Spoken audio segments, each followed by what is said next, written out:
So, wir kommen ein bisschen zu spät. Aber das passt. To not actually get too much CC, but here is the engage. It's a lot of damage onto the Syndra, and down she will go. The curtains will cold as well, as aiming helps them lock down those kills. And KRX, they are not slowing down. All right, well, I mean, play through your mid lane. First pick Cassiopeia is the answer. He was losing the lane initially with a counter pick. Syndra actually doing quite well. However, with all of these resources gained, they're given to the mid lane. He gained a kill, grabbed an assist on the second play. AL hat gefistet, ja. We'll have to TP back to lane. Tarzan ist sehr OP. Sehr OP. Something that Pro can't recover from, but I like the proactivity. I like that Andil is just camping it effectively. And Aiming gets to stay down here because he can make an impact from far away. And he actually grabs a plate here and will help his team secure first dragon. So the early game. Lass mal den Draft anschauen. I mean, the gold is not a gigantic. Die Cassio sieht hier ziemlich OP aus. Getting back up in the lane is great, but now Andil is very dead. Like nee, Lieder ist mein Hund. Nachdem, wie der gespielt hat in LEC, muss er wirklich 3 Schritte Abstand halten. He was making sure that they got the Drake, Wolf. Der hat sich leider selbst mundtot gemacht. He got information that they were definitely going to get the Drake. He was doing a Talia Wall cosplay. Yeah. It was pretty good cosplay. Similar colors. Well, Namgung gets information as to where. Wait, warum ist mein Overlay? Warte mal, warum ist mein LCK red buff? So in-game Overlay fucked? Wait. Teddy still fuck is this shit? With a bit of a deficit here, given the couple of plates that Aiming was able to claim. As crystalline overgrowth build up here for Teddy to pop if he would like to grab a little bit of extra money for himself. Casting also pretty big lead right now, as you can see. Frog kind of suffering in this lane, and there's a teleport advantage about to come up here for Casting as well. The Harpoon's not going to connect. Yes, he knows exactly how wide Ambessa is now. Yeah. Calculated. Casting likes frog legs, so he doesn't want to get roasted. Aha, that's a joke based on where we just traveled to, Wolf. I like that. Yep. Fun and stuff. Also the name of the player. I didn't have the frog's legs, though. I did try snails. Pretty good. Delicious. I think Casting is a knower. Yep. That's why he picked Rumble. Okay. Oh, Teddy going to be out of Valkyrie, out of the way of that one. This bottom lane, we keep trying to see if it's going to be interesting. It just hasn't been, you know? Yeah. It's when Camille's in the bottom lane, you're like, oh, something will always happen. No, not necessarily in this matchup, especially when the supports are actually supports for the mid lane. Okay. As most of this game has been, but they were all 4 down there for a second. Yep, did you see that, by the way? Roma was roaming. Yeah. That was pretty cool. He does tend to do that occasionally. You know what's really sad? The fact that the caster bot lane meta hasn't stretched to Annie bot lane yet. Das ist für die Klasse noch als du, aber warum? Ja, ich muss den Noise Suppression wieder reinmachen. Ja. Also jetzt mal OBS neu installiert, aber ich nicht gemacht. Wer ist Frog? Ich habe keine Ahnung. Der letztes hier schon gespielt. Ich habe keine Ahnung, woher der kommt. Here for the bros on the top side of the map. Casting is just kind of blowing this this top lane out of the water. For another one, and I think maybe this time Frog does clear the wave, but he still might croak if they fully commit. See, we did that. Because he can't leave, even though the wave was cleared. A second wave's going to come through. Well, Namgung, will he find the hook shot? The answer is no, because there is. Gut von Namgung gemacht mit der Ulti. Super. Nein, der Frosch ist tot. Gib den Kill an Casting. And the ignite goes down. Namgung. Was macht ihr? For such a long time, finally he gets flagged, but the 1-for-1 comes in, and Namgung is going to die. I think suffering for the sins of his other players. Not to mention all the extra time spent here. Teddy swaps topside, and this is going to force the TP bottom. Aiming got 700 gold, the advantage from just sitting down there and slowly picking away at those plates. Now he's gonna Ghost Blade back to the top and try to match there, but nee. Es ist die sogenannte Frittengruppe. I would say passage of play. Top laner of KRX definitely lasting a bit longer than they really wanted him to here, as der Frosch charging gets away and then machen die da? Ignite drops and he just doesn't hit. Alter, was macht die Kamel auch? Ey, Junge, nee, also das ist so schlecht. Warum sie investet, weil es mich sauer macht, sowas zu sehen. I think macht mich so sauer, sowas zu would sehen. have just died instead if Namgung had have dropped turret aggro, but unfortunate there. And so KRX going to retain the kill lead, but Bro with a 1,000 gold advantage at the moment. Largely because, as you can see here, Casting is almost 30 CS up, which is kind of insane. Yeah, it's quite a substantial advantage. You could say he's leaps and bounds ahead of golly, the top laner for QMDRX. I think I know how well he's going to get across the road. Yeah. We're about to have a first item completion for this Rumble as well. I've not yet seen a big straight-up team fight. I wouldn't really call what happened to Gideon in the early game that. Ich frage mich, ob die wieder... Was haben die... Also very close to an Willkommen, gefällt dir besser? at that instance. Ich frage mich, ob sie was gegen die Syndra haben. Ich hasse Jhin. Ich finde Cassio sehr stark natürlich. Aber diese Jarvan Rumble Ulti macht mir ein wenig Sorgen für KRX. Hast du die Camille? Das ist aber ein ganz guter Play. Okay. Ja, also, dieser Play at the side, ich glaube, die haben nicht sehr viel gegen die Syndra. Und Syndra ist für mich wirklich Top-Tier-Meta-Mage. Also, and down they will go. The Bros now erupt into a 2,000 gold lead. Yeah, that's all it takes is just a big overextension to give the opportunity. I mean, it's the Syndra setup, easy follow-up to the Jarvan. Oh, Jarvan, God. 4 kills, by the way. Yeah, and it's also so much worse than that. There's so many plates raining towards Teddy right now. Teddy is... Ja, Syndra ist ja OP. Syndra, Victor sind meine 2 Favorite. Syndra, Victor, Cassio, die Holy Trinity, aber ich finde Syndra noch am stärksten. Bottom side, and now just like that, he's killed, and Teddy is right back into the... I mean, this is like illegal levels of being way too far out. The Ghostblade was kind of cute. He's like, maybe. He flashes as well, but unfortunately Gideon is able to get the extension and just impale him from behind to get that final auto to secure the kill. If the kill went over to Teddy, I feel like that's the only way this goes worse, frankly, but he still gets the plate gold you pointed out. Picks up a bounty of his own, albeit very small, and QMDRX definitely on the back foot here in this one from now on. Yeah. Wer ist mein Lieblingsbro? Teddy. That is definitely good news. QMDRX trying. Ich erinnere mich an ganz viele Ezreal Games letztens, in denen er so performt hat.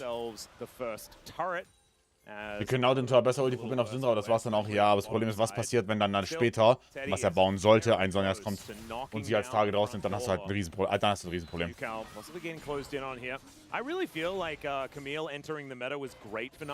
dann bist du halt so deep gegen Rumble.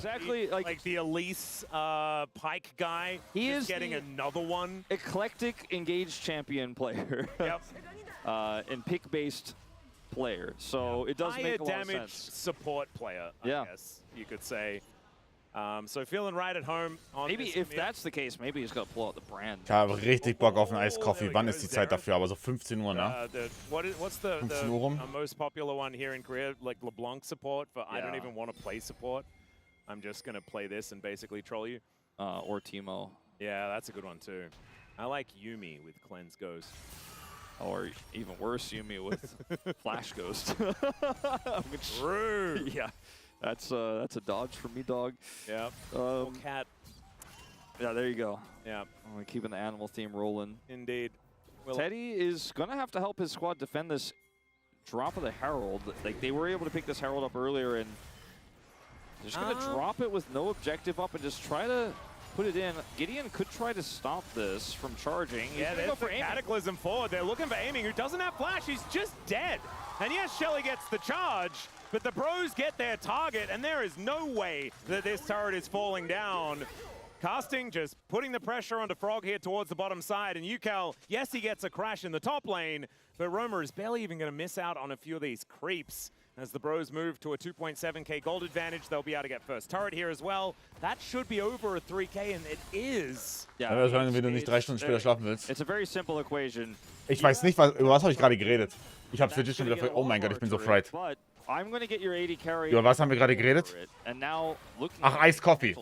Turret here as Yukal Stimmt. tries to defend. Yeah. I think 80 KRX Ja. plus. Ja, sag ich es, ich werde, lass mich mal denken, ich werde um 4:30 Abendessen oder um 5. Yeah. Ich will eigentlich nicht direkt davor den Kaffee haben. Das heißt so um 3, also 15 Uhr. 15 Uhr ist es. The Rumble had a lead, and that's like where the rest, like, we haven't seen any more attention towards Rumble at all this game, right? Like, it's just been playing through the picks in the mid lane, getting that turret down. We did see, you know, the attempt, right, to kill Frog, and he traded a kill back, and etc. But that was a lead that was already there. The rest of the leads have just kind of been set up by Bro looking for good punishes. And if nothing's given over this Ambessa, Frog's just still going to be in the tadpole stage for the foreseeable future. It's not looking great. I mean, he might be able to get something done in a late game team fight with this Cassiopeia if we can get the game. Ich finde, Jana ist einer der stärksten Jungle mit Goldit. Ja, ist nachvollziehbar, die Meinung. Champions Gate halt auch so wahnsinnig gut mit Cooldown Reduction. Das heißt, wenn du Ability Haste eben früh bekommst, ob jetzt der Cleaver ist oder was auch sonst, wirklich mächtig. 2 item spikes coming in, Roma and Teddy, both of them have those collected. Casting also has his arm guard now complete, so that's basically 2 items. Gideon has all the kills, and so he's definitely got 2 items. Like, this is such a big power spike for the Bros. It's kind of weird how late Teddy's tier stacks are in this game, also considering how quickly he put it together. But yeah, still needs 64, which is quite a lot. It's kind of weird. I don't, maybe I missed something on his tier buy timing, and it was just a little bit later than usual. But either way, he's going to put it together. He stacks it a little slower than some of the other 8 carries. Jin kann später abfeuern, weiß ich nicht, Bro. Da ist schon sehr viel Threat auf den Jin, oder nicht? Aber ja, okay, wenn wir davon ausgehen, dass auch viel auf die Ambessa benutzt werden muss und auch auf die Cassio, dann... And the depth charge come out as Namgo is just able to wall dive his way out of there. So a lot of buttons going. Gideon kann ulten und dann Eco raus, oder? Also für Andi ist da auch wirklich, also Andi, du musst echt aufpassen, Freund. And there's no ult for Andil anymore. They don't have control over the space here. It's Ocean Soul with his brush here. It's so hard to fight without vision for KRX, but they're going to force it anyways. Equalizer kommt halt sehr böse hier gleich. Oh, der sitzt nicht gut. Der sitzt nicht gut. Also sie gewinnen den Fight, und zwar nicht close, aber der Equalizer ist nicht gut. Ich dachte, er packt ihn halt voll in den Busch rein. Aber er wollte den Weg absperren. I guess. Going to get destroyed. 3 dead in trade for that Drake. And the Bros, I think, still pretty happy. Yeah, absolutely. I mean, it's just an Ocean Dragon here. Not even Soul Point. And they had full control. And KRX just went in. They had no vision. They had no way for Frog to look for the setup he wanted there. They didn't have the Andil ultimate because he used it in the exchange where it was just traded for Camille escaping. Yeah, I want everyone to notice that also Namgung didn't even have to ult in the fight. He didn't even need it. I mean, that's the main thing, right? Is that the Bros just played this. Ja, der Equalizer war nicht so geil. Wie hätte sein können. Frog's going back in. He thinks he's an amphibious player. He's both a cute KRX player. Tadpole stage. He's not even amphibious yet. Ja, LCK hat sich halt den Score zu springen. Ich weiß nicht, was ich davon halten soll, aber also die wurden ja nach dem Score in die Gruppen eingeteilt.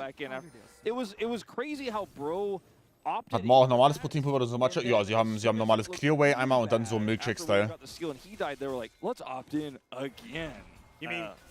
Clearway wird auch, also Clearway haben sie gerade Sachen und es wird auch am Sonntag restockt. Ein paar Sachen mit 20% Rabatt. Yeah, and they didn't get the Drake, but that wasn't necessarily the point, as they've now moved to a 5.6k gold advantage, make that 5.7, and yeah, you can have your Ocean Dragon. We are now going to set up around the Baron. Teddy gets that transformation that we were talking about. Cataclysm and all that equalizer placement. Just gorgeous, meaning the KRX are unable to defend their support. And so now, 5 versus 4 around this Baron pit. It is 22 minutes. The Baron really does hurt, so they're not going to go for it just yet. But the Bros seem to be getting picks wherever they want them. Yeah, they really are. And they have so much control in this comp. It's so simple if you hit the... Du musst den Drake nicht unbedingt contesten, ne? Ich gehe mal davon aus, dass du kannst für den Stil gehen. Stil ist gut. Hard contesten, das ist Schwachsinn. Hits 2 items, he can follow up so easily too, because he's got Valkyrie.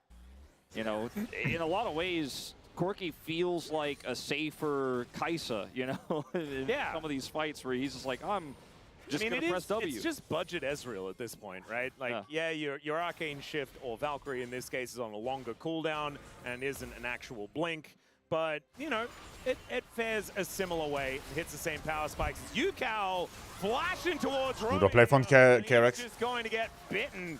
Down goes the Syndra. Turns on a dime there. I do like this out of KRX. That was a heavy commitment from UCal, but it is Ja, aber ich glaube, sie sind fast gezwungen zu starten. Casting hat kein TP. Bit of a challenge. We'll see if they can Oder? at least trick Pro into thinking that maybe they're looking for something like that. Aiming is here with ultimate too, so Namgung needs to leave. I think, like, yeah, in other games, the Baron would have been possible, but it's a 7-1 Jarvan. Yeah. So if he gets into the pit, like, yes, killing him's more difficult, but also he does a bajillion damage. The reason why they went for that play, well, obviously they were able to find Roamer here with a really nice flash engage from UCal, but also they know Oder was ist das? Jarvan's likely in the area. Alter, ich bin geflashbangt. So they can chase super far here within the Fury. Jarvan's just to the right of view, as you can see there on the right side of your screen, but doesn't have Cataclysm, so can't try to hold them under turret or really make any sort of outplay there. So that was a really nice judgment there from UCal about every single part of that. And now he's level 16 on this Cassiopeia. Maybe he could be a window back. Ja, das Problem ist, dieser Cassia-Item, der macht halt echt nicht so viel Damage, ne? We've seen a lot of comebacks this week, you know? Yeah, I mean, the amount of upsets that we've had have been kind of ridiculous. Is casting underneath this turret, not going to get hit by the Petrifying Gaze, and goes golden to buy time. Gideon moving up, Anchor is going to go wide, flash out of the way, and a public execution. Also das Problem ist, dass sie da sehr viel verschwenden, aber auch nichts, also die verlieren halt nichts, ne? Gerade Baseline von den Bros. Absolutely. So haben die nicht Brightness, das ist krank. Krank. Stacking up. Indeed. And it was a Zhonya's, so I guess not exactly as much of a worry here for casting. We'll just have to wait out. So a bit of a cooldown. It won't be up for this dragon. Indeed. And the dragon, 30 seconds. So let's see whether the bros can actually contest for this one and claim it. So far, KRX, I mean, if they do manage to get the Ocean Soul point, they'll be feeling pretty good about it. Amy looking for a third item. Teddy has Collector already finished. Pretty value when you're ahead like this. Also Fickes Frog, ja. Das ist eine gute Frage. Woher kommt der Frosch? Ich weiß es nicht. KRX Academy hat einer geschrieben, aber ich habe noch nie von ihm gehört. Ich habe noch nie von ihm gehört. KRX going to clear this control ward on Baron, but Bro are taking the real live objective on the other side. And they're completely set up here, which means that there's some, you know, maybe you could push a little bit deeper as Frog, but he doesn't have full vision or anything like that. Yeah, Bro just not gonna let this one go. It's only second dragon, so this is not a big deal per se. Und jetzt ist natürlich der gestealte Drake da schon gut. Außer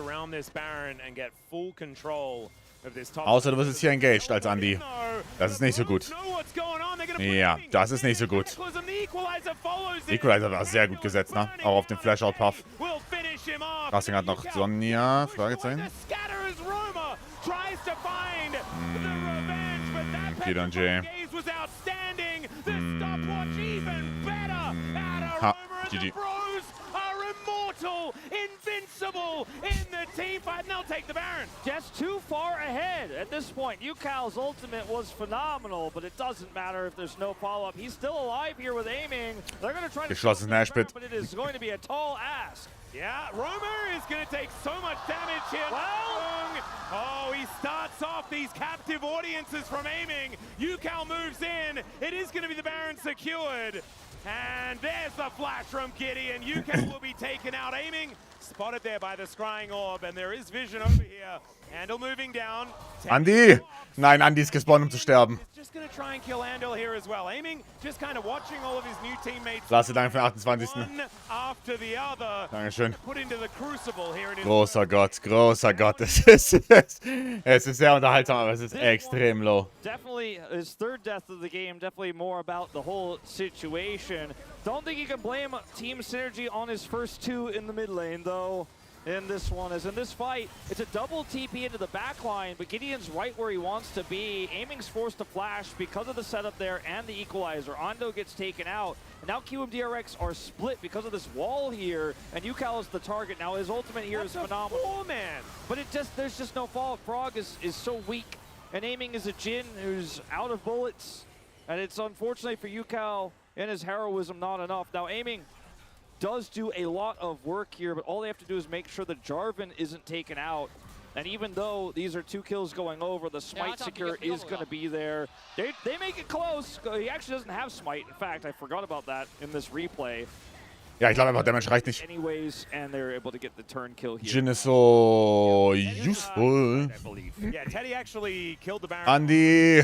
So it was basically a 50-50 at that stage. Kind of insane. Fuck, Corki Damage ist We're having absurd. a look at some craziness in live as well. As Gideon's getting hunted Gideon down, ist they will tot. be able to grab that kill. As now Frog gets into the backline. Roma taking Der a lot of Frosch, damage. Teddy is able to snipe him down though, and this Corki is Will leben? 7-0 and 6 right now. Kennst du Andy? Legendary An die with Wand? just one Ja. more kill and just Kannst. needs a rocket towards Andil. That's not it. That is going to miss and will be denied a legendary Teddy. Seit wann spielt Aiming bei KRX? Seit die Arbeit.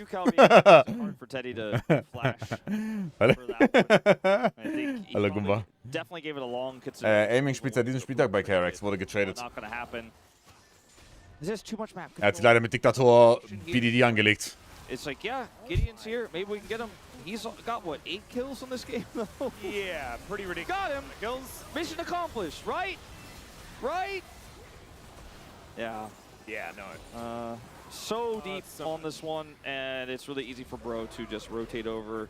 They do get a Baron off the Rift, though, right? And Yep. yes, KRX did need to send everyone back home. Willa limping away, Andal limping away.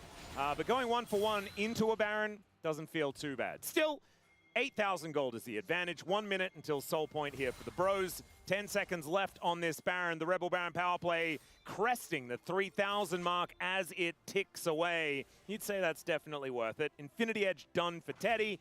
Yeah, there's a lot of good items here on the Bros. Yeah, I'm looking at the other side, and LDR is done. Rylai's. God, that's such a sad Jhin build. Yeah, it is really just doing not a lot right now. Eine geile Schedule, na, es ist okay, es ist okay. Wir sparen uns die Edelsteine auf, ja, die Gems. Die sparen wir uns auf. You know, 4th item with the Zonia's coming through just now completed, I should say, but it's Weiß nicht ganz, wann sie kommen, aber wir sparen sie uns auf. Morgen ist auch nicht viel besser. Tatsächlich. Also morgen ist auch nicht viel besser und Montag ist auch nicht viel besser. Aber irgendwann kommen sie, die Diamanten. Teddy.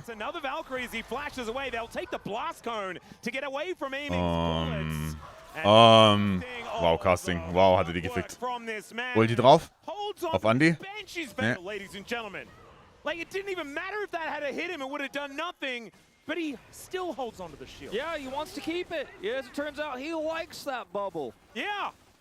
All right, well. It's like, ja, hier gibt es nochmal Zuteilungen. Ja, diesmal gönnen sie bestimmt. Playing Sonic back in the day, you got that bubble on, you're not going to lose any. Sicherlich. Keep it. That's always how I feel about Banshee's Veil, is Frog.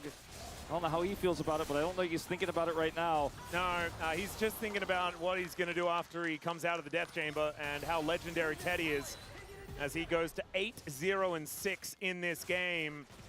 Only missing out on 3 of the kills as far as kill participation is concerned. This Corki is the main character, and I don't know whether KRX can do anything about it.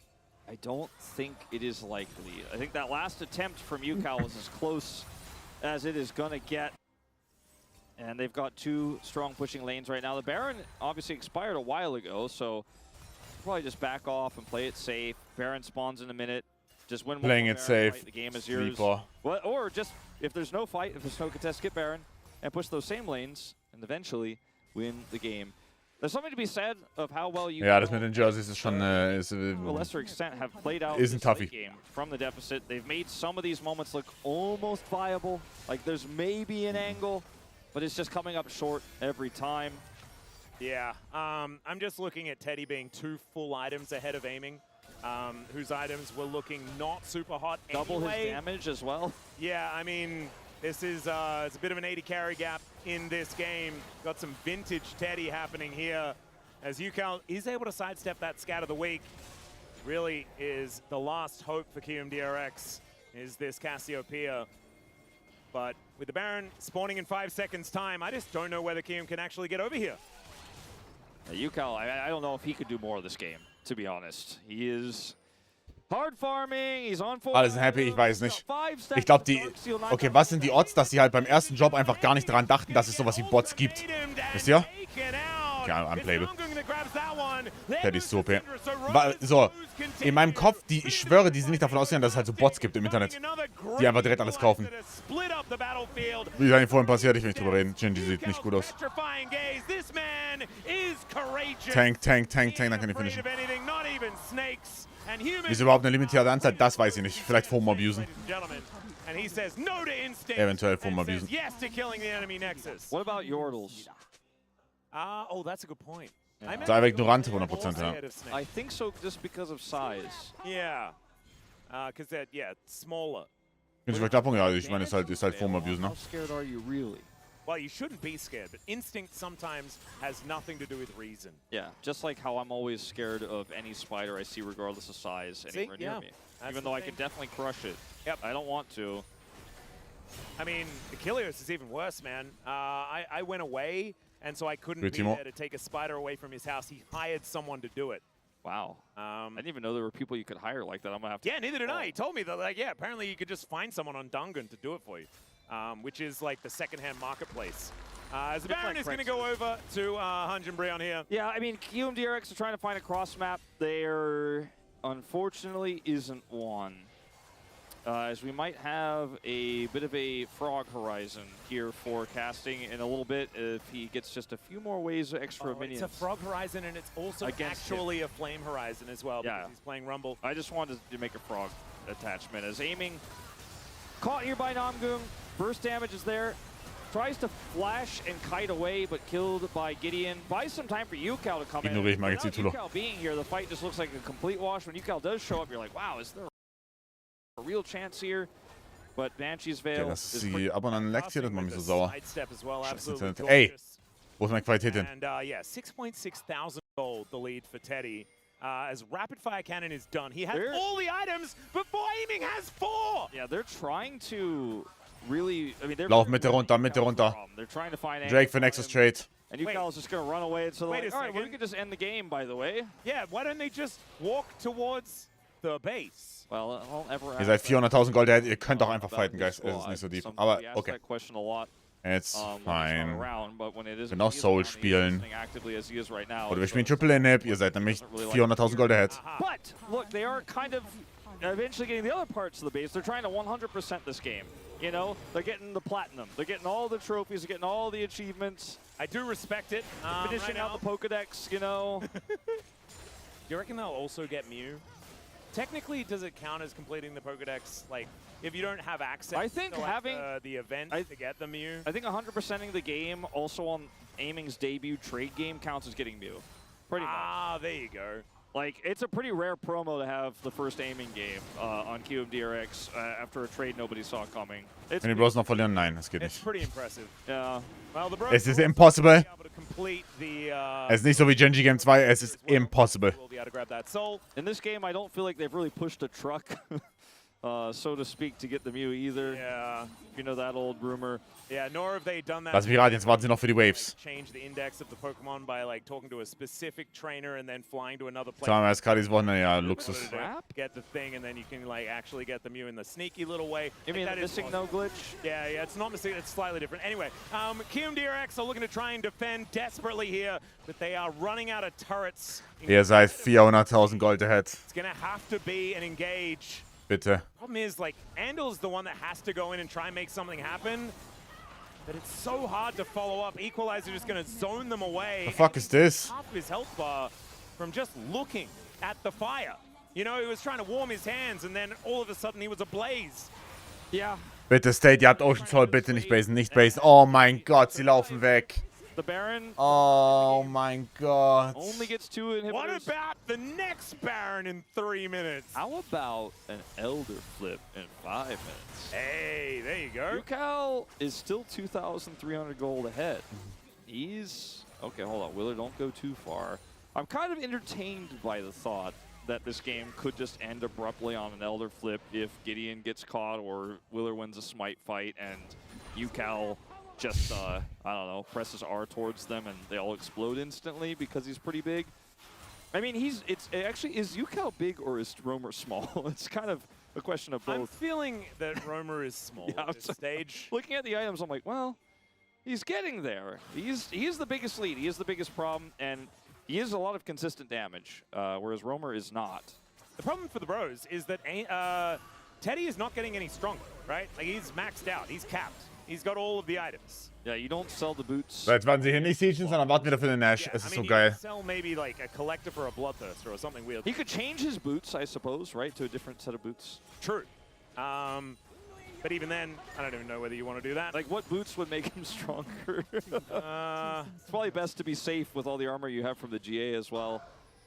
Maybe upgraded boots, which you can't do anymore, would have been the optimal one. But you can see these big ones are starting to hurt. This isn't even a crazy wave clear game for QMDRX. Like, they are just holding on. I mean, UCal has a decent amount, but there's just not a lot of siege here for Bros, right? They have siege in terms of hard engage if QMDRX step up to them, but if they don't, it's a little bit tougher. This mid inhibitor has respawn. It's going to be 3 full minutes before that bottom one does, and it's 3 stacked super minions coming over, but UCal has already got it on lock. He's going to get all that extra money. He's looking to build a death cap here, and he might actually get to have one before we go to this Baron fight.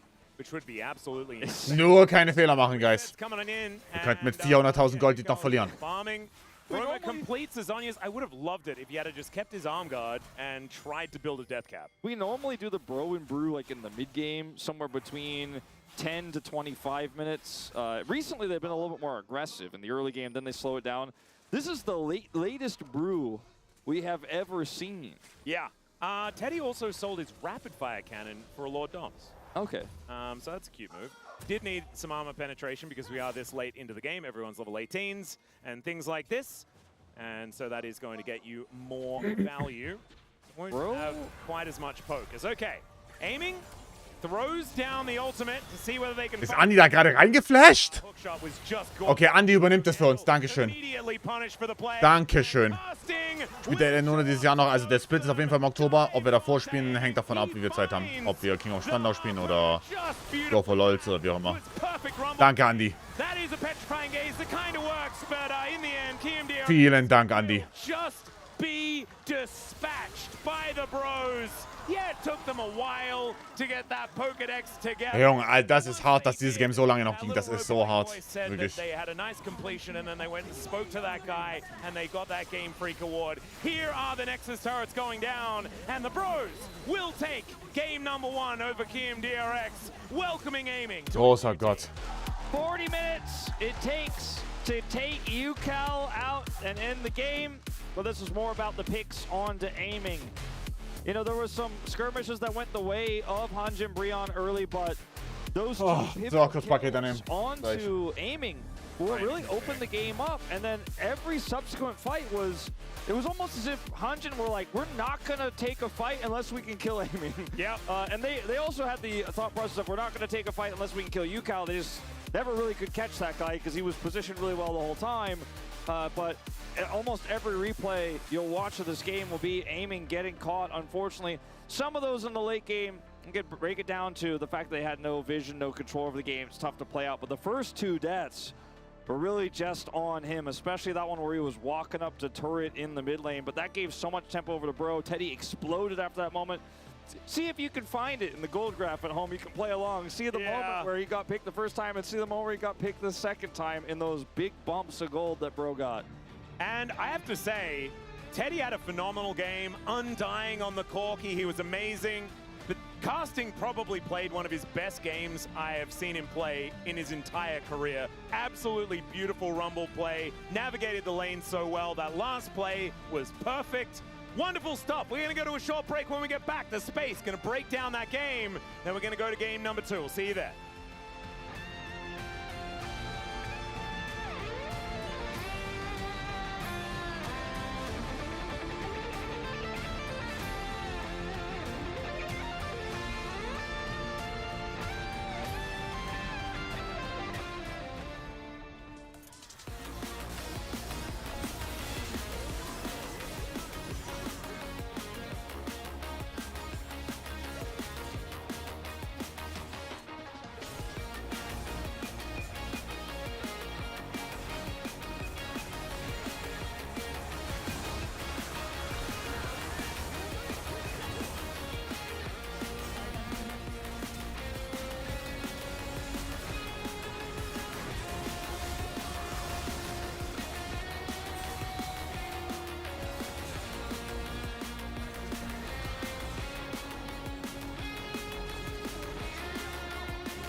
미드. 다음에 다. 괜찮아. 나 필요한데. 야 맞아. 아 노텔부터. 노플이야. 아 노텔부터. 이질 잡고 도와주라. 이겼어. 오케이. 아, 2, 4조야. 하자. 이번에 앞에서 먼저 앞에서. 오케이. 이해 봐. 야 집 볼게.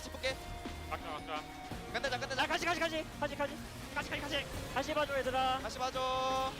끝났어. 야.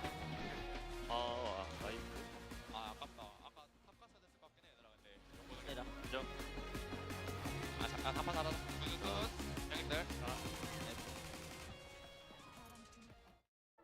우와 역시 우리네? 아, 이거 뭐야.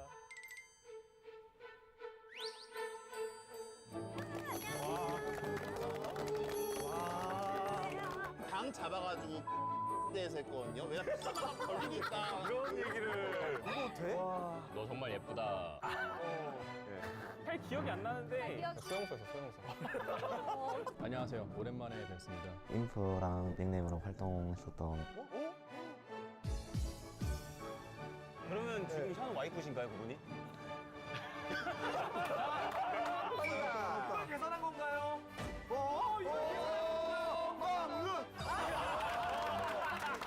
대단하다. 너 한국어 배워. 야 능력하게 배워요. 한국어랑 영어랑.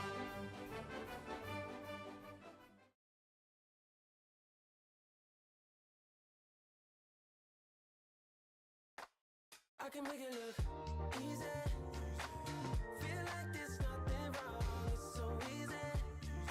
If you wanna know, come find out. Make it look easy. Time and time again. Do it like this, like that. Can make it look easy, easy. Tell me what you want. Better make it crystal clear. We can keep it up front. And I'll tell you what you wanna hear. Is it sunshine or rain? Is it good times or pain? I can help you to learn.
Every sky's a line I'm drawn. Cut by cut, mark by mark, my name forever in the stone.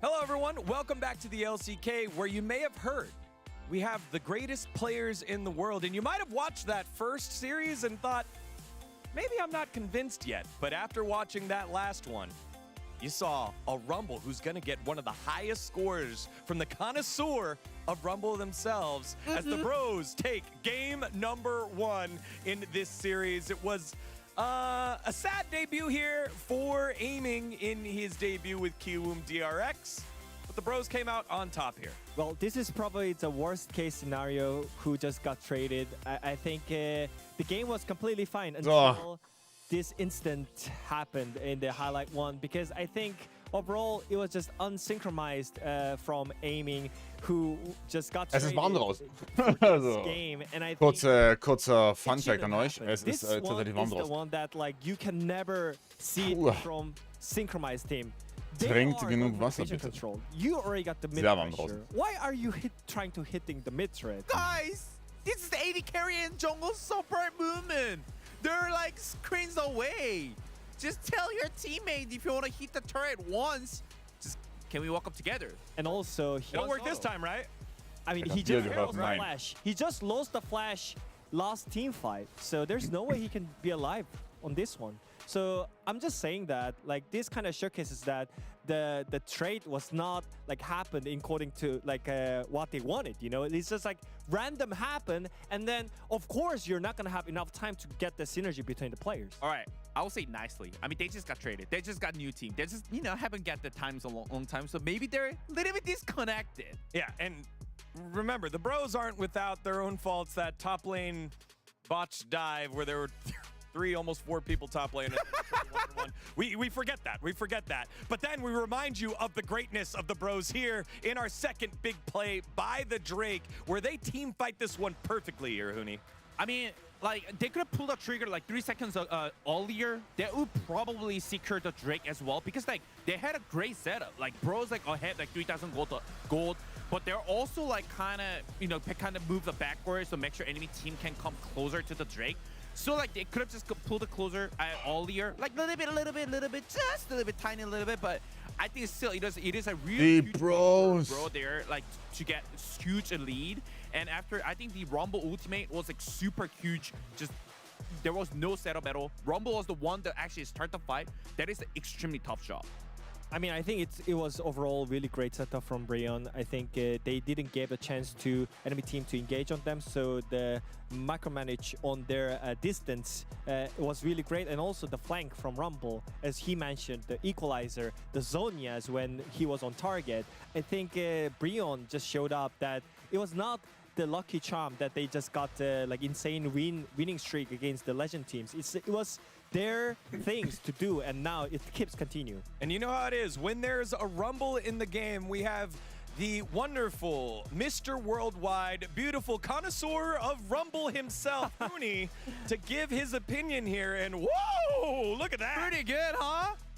That's pretty good. Welcome to the veteran connoisseur of Rumble. He was really good. He was really good. I mean, I really would like to shout out the Rumble, the laning, especially from the laning.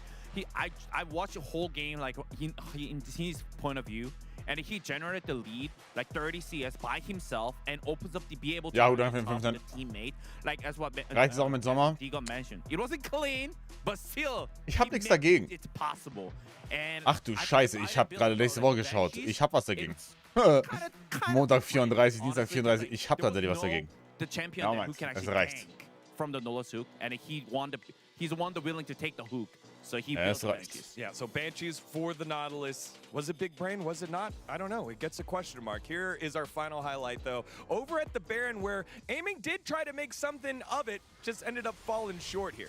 I mean, at this point, they're just too far Wollen uns ahead. kurz wieder abspringen, German perfekt. is jumping Der in with your Schweizer. GA, Equalizer coming in, enemy Nautilus just panicking, just flashing into the Jarvan ultimate, and there's nothing. Even though you hit insane ultimate from Yukal, there's no follow-up damage. Teddy is just cleaning up. So I think overall, Brion kind of knew how to neutralize the game after them getting insane lead. I think normally when we see the Rise teams, Was soll 35? Hier hat 37. Was willst du von mir? really far ahead, Was willst du von mir? Hier hat 37. Das weiß you ich. could drop all the things, but Egal, here KRX ist, glaube ich, calmly nicht gut just genug, um finish the zu Nasher gewinnen. and follow up. We have to escape together. He goes in, EQ flash, flag and drag, clean up. I think overall, Brion showed up that they're just good team enough. Yeah, I mean, also at the same time, I think individually, like, knows their job, like, what they need to do in every single moment from the bro, except just one dive. I think it was really perfect game, honestly. That's high praise from Super Galaxy Huni over here. As the Bros are up 1-0 on Kiwoom DRX, will they be able to close it out? Let's find out as we send it back on over to the casters for game number 2. Thank you very much, gentlemen. And I do want to say I'm very impressed that Huni gave a score like that when the Rumble built Steel caps. Yeah, I saw that and I was like, oh man, it's doomed to be a 3.5 no matter what. Even praising a Banshee's Veil purchase, he's like, I would have thought, he's like, if it's not Sorks and Death Cap, I want nothing to do with it. But he built Zhonya's, he built the Banshees, he played frontline for the team, and the last team fight, which we didn't even see in replay, Abfahrt. was actually perfect. He solo killed aiming. Ein dritter Viertel, ich finde es okay, aber also, also 37 Grad ist obviously too much, aber so 30 Grad finde ich vollkommen vertragbar. Well, I mean, if we do say so ourselves. Vor allem im nächsten Jahr, wenn hier eine Klima permanent drin ist. Okay, probably going to be banned. Jay's going to be banned as well. It took a lagged there. Yeah, it's okay. We're at the game 4. You know, this is Schreit nach einem Nahgame auf Toplane. It's just mainly brain lag. That's what we have left. I don't see co-streaming the player on either of these lineups, if you know what I'm saying. Technically, we are co-streaming. Yeah. Because it's the Korean broadcast that we're working over. So technically, our entire broadcast, our whole existence, is a co-stream. You think about true. I guess. Maybe my whole life. Maybe life is a co-stream. Wolf. I'm actually literally just. Life is a highway. Consciousness is only co-streaming my body. Everything I say is actually just what I've observed about the planet I'm on, that's rotating and revolving around the sun without my. I haven't produced it. I haven't controlled it. It's just your interpretation of it. I knew I was a co-streamer all along. See, we're all co-streamers. All right. Verlässt das Haus ja auch nicht. Ich gehe 5 Tage die Woche zum Sport morgens. Romer got to play Lock in Kespa Cup, and it was very fun. It was, and now he's not allowed to play it. Not anymore. He's going to ban it away himself. They do have first pick, so they didn't have to. And they're obviously going for something else instead. It's not going to be Orianna or the Vi. Let's see what's going to be picked up here. Maybe just a Lee Sin for Gideon. Maybe an Ezreal for Teddy. That's a really good point. I think it has to be Ezreal, right? Just get Ezreal. Just slam it down. The Ezreal in the Fries group bag. Yep. It's the best one. It's... Come on, Teddy. Do it. The cameraman knows. The cameraman knows. It's Ezreal time. Victor. It's Ezreal time. Isn't it Ezreal time? Victor. Pick Lee Sin. It's first pick Lee Sin time. Oh no, why did I... Nee, ich lauf It is Gideon. zum Gideon's Sport. like, put some respect on my name. I know Ezreal 100%. Aber es ist klimatisiert. Sin's really good. Very flexible. Fine, okay. I'll give Gideon some credit. Let's see if there's any grub pickups later. For the response here, Victor less appealing these days. Ich sitze zu der Zeit im Büro ohne Klima, muss einkaufen, nach Hause fahren.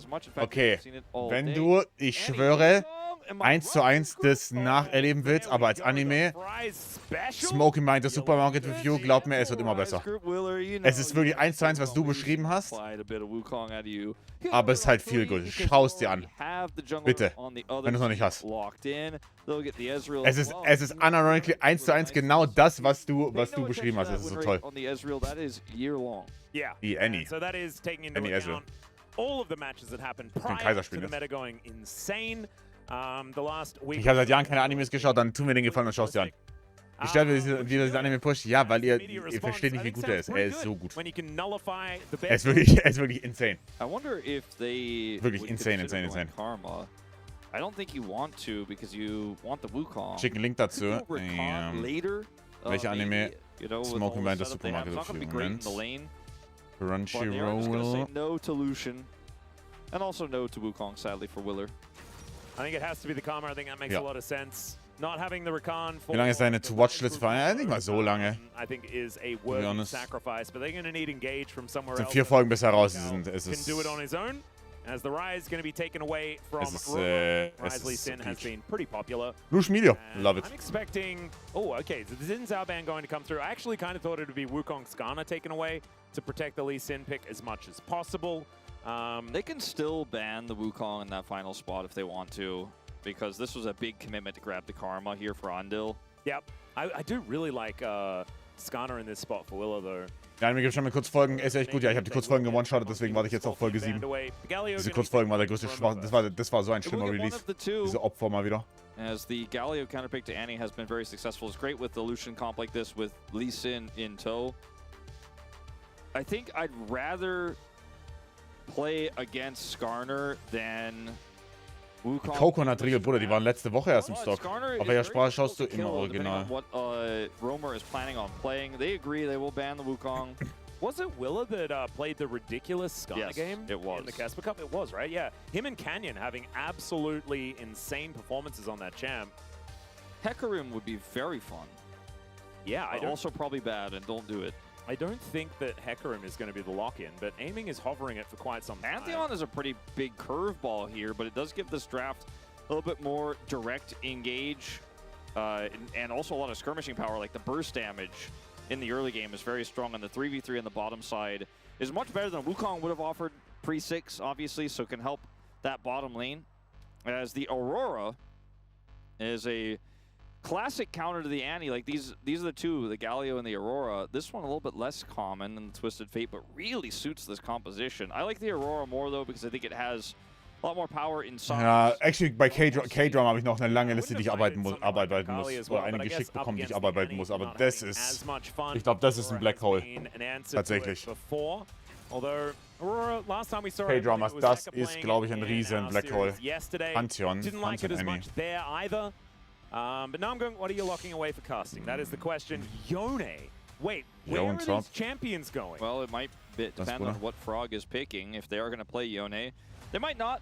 And they might just play something standard here instead. Interessant, oder? You could just play Renekton. It's available.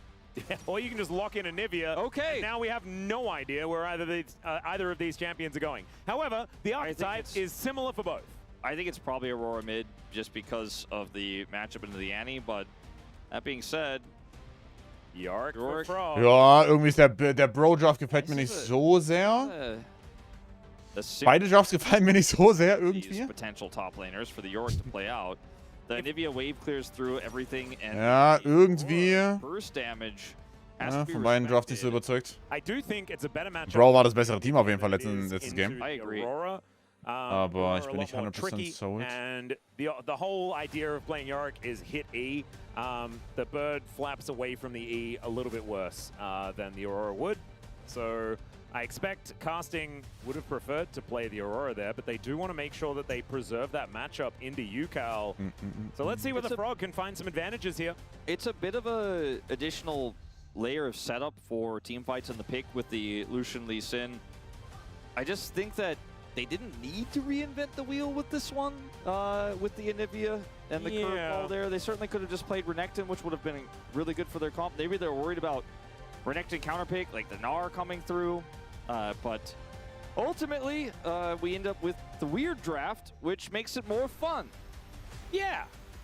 And I believe that guy, was that his 10-year anniversary of watching the LCK? I didn't actually see what it said, I'm sorry. Oh, that's very I was slack, and I had in my mind's eye the compositions up, wondering which one I'd Kalten, danke für die 5, alle. Aber vielen lieben Dank.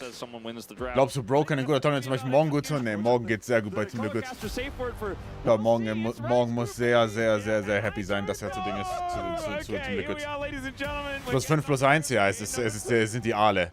Jetzt noch Derselbige T1 von dir und wir sind hier glücklich. Aber danke dir, Mann. Big Kisses. Ja, beide Subs nicht super glücklich. Beide Subs.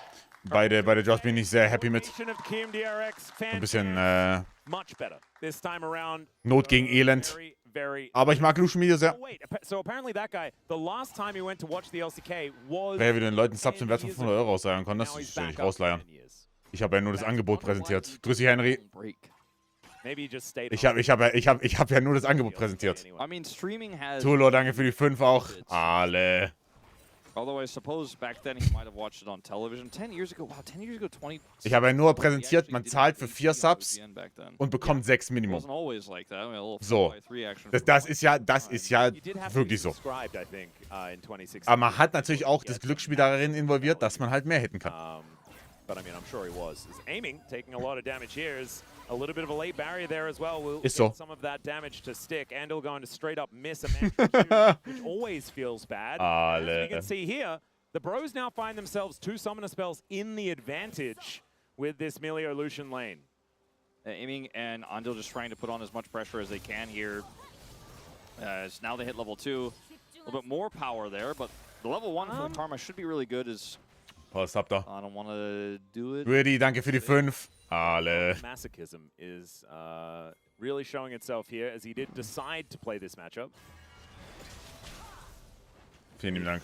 Oh my goodness, yeah. Dankeschön, guys. So the wave will crash. Bald spielt man eine Runde Roulette, ob man das Schüler schauen darf oder gebannt wird. You ever play Frogger 2?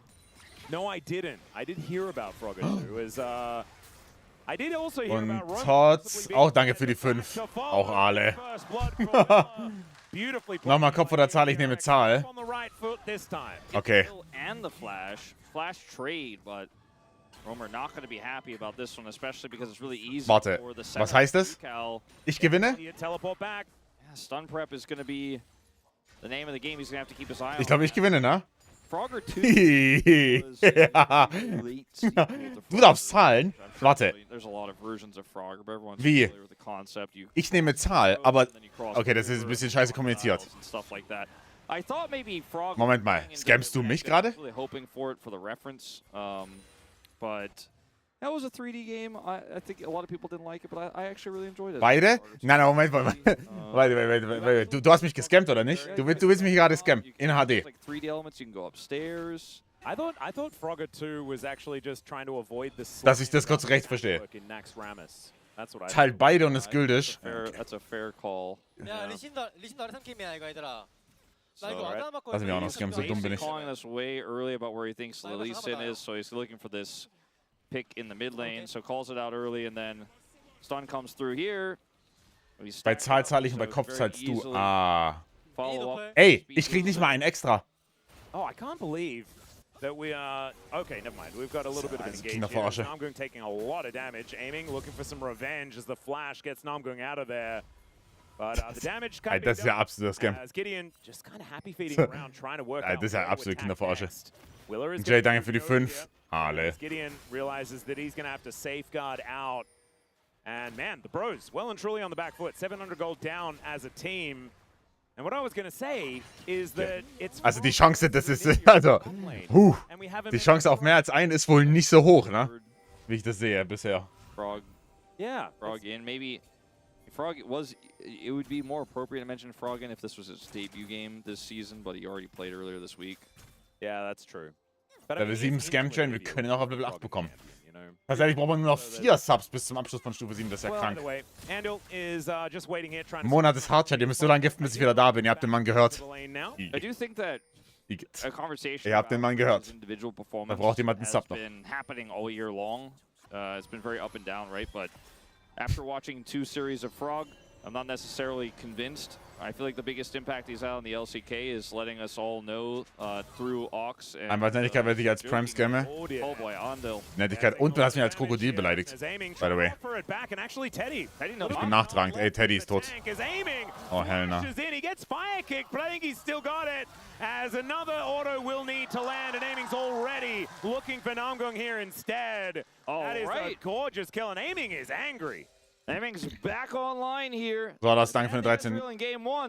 Danke. Game 2, he gets his hands on it here, and Teddy was a little out of the blue stuff there. Ja, das sieht nicht so gut aus für die Bros gerade. Nee. Goes for a backstop and then Nee. further the dash. And now he's fully committed. They don't have damage with Milio to actually get back there. And the heal comes back up for Andil, so that chase is really quite simple. I love the full commit from aiming as well. Like immediate arcane shift flash forward. He's like, you are dead. I mean, it kind of was checkmate the moment that Teddy went in one step further there. I just don't think that there was much he could have done. All right, there is the ulti trade. I think you can't miss the tip. Du warst tatsächlich eine von vielen Personen, by the way. Es haben viel zu viele gedacht, dass ich in dem scheiß Krokodil bin. Looks like KRX was respektlos genug ist. Absolutely okay here in this mid lane, retaining that advantage that they have. 1.4k, Gideon now going to move over. Doesn't have kick, does have the flash up and available. Also mache ich den Games halt für die Bros, nicht wirklich.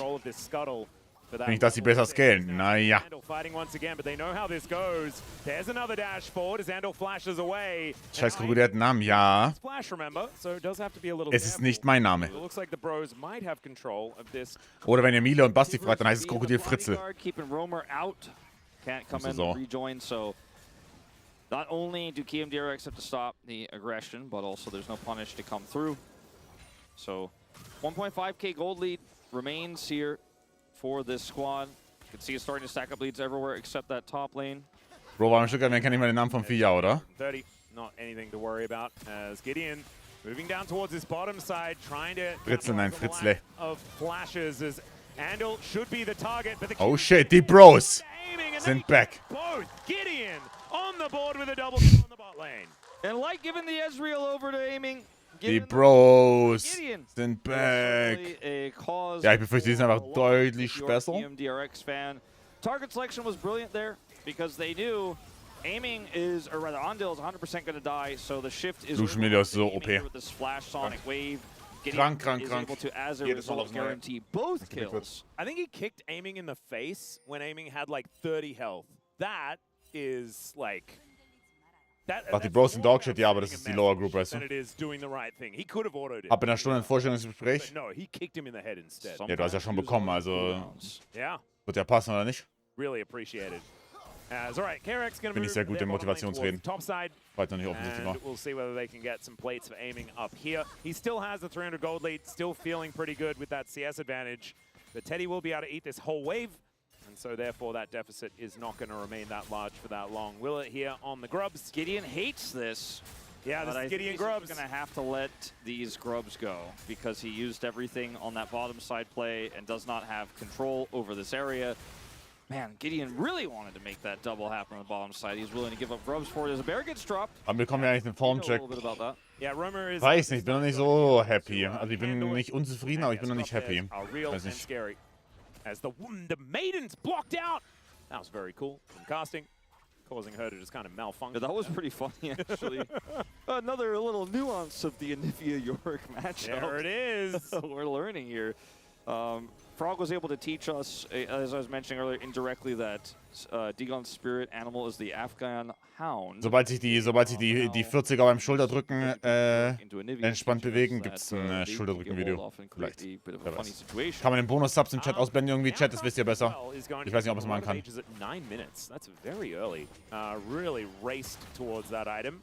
The early catalyst was great for lane as well, but now he's going to be stacking that one up. And when you're a top laner, like ich sehe es bei mir im Dashboard nicht, aber ich weiß nicht, ob man es ausmachen kann. Over the rest of the map. He's going to feel very good. Oberkörperfrei, hoffe ich. Safe, oder? That, as well as getting his level 3 ultimate online. Gideon fishing for another bottom side pick here potentially, but sees with this ward the retreat, and will just settle for Drake control here with Namgun clearing up this control vision. Willer is here. So ich weiß wirklich nicht, wie es weg ist. Ich habe keine Ahnung. We are going to see a Drake commit. Cool. Taking a bit of damage here as now Willer is going to get tagged by a Q. Gideon does have his kick back, but doesn't have flash. And immediately he's going to get stunned. There's the safeguard. The ulti has to be used here from Namgung and Teddy. Just going to play some defense with that Culling. Gets rid of them. But that is some good defensive play from KMDRX. There's a lot of burst damage here for KMDRX. I think Gideon was really playing quite riskily to go in on a play like that. Kein 200 Fuckboy, was wenn ich einer bin.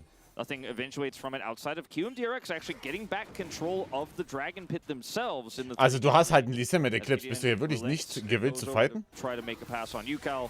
UCal is too safe. Halt dich crazy. Yeah, he's transitioning back down again. Yeah, it looked like he was safeguarding to go up, but instead he's going to go back as now Teddy going to try and find some. Wollte gerade sagen, Dankeschön. Das war horrible gespielt von Gideon, to be fair, aber. And doesn't do enough damage. Now UCal's coming over. We're going to need a safeguard out, and Gideon will leave.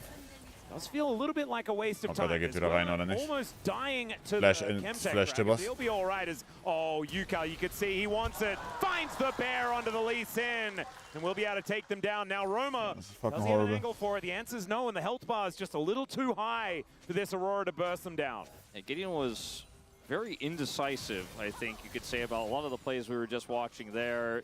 You know, going back and forth, going back up to mid, then deciding to commit back to the bottom lane fight. And like I said, in the moments leading up to that, there's a lot of bursts in KRX's composition, and when they opted out, they couldn't get out of range of UCal, who ends up setting up the kill there. So Dragon goes over, kill goes over, and once again, Hanjin and Breon find themselves at a 1,500 gold deficit here in this early game. Oh, we're ulting in towards his bottom lane. Is Teddy almost just dead from the True Shot barrage? Gideon is right here. He was doing his Gromp at the time, so Will going to be able to grab the kill onto Teddy, who does have Flash and Cleanse up and available. The Cleanse wouldn't be all that useful because he'll just die to basically anything hitting him. But they are still able to clear up these minions. Willer's not even going to charge a Q. Nee, Tennis werde ich niemals spielen. Not interested in even attempting. Teddy does have Flash as well, so even if it looked like it was going to hit, would have been able to flash it. But didn't want to stay too long channeling that spear. Just decides better. But I think that's a mature Pantheon decision. A lot of Pantheons, myself included, absolutely would have died trying to kill Teddy there. Oh, yeah, me too. Sticking around because I'm like, why did I ult in? To kill Teddy. So I will right-click towards. You're like, he's on like 30 health. The execute value is so high. Yep. And then I'd immediately start complaining afterwards that, you know, somebody else made a mistake. Option, die dir auf dem Tennisplatz, nee.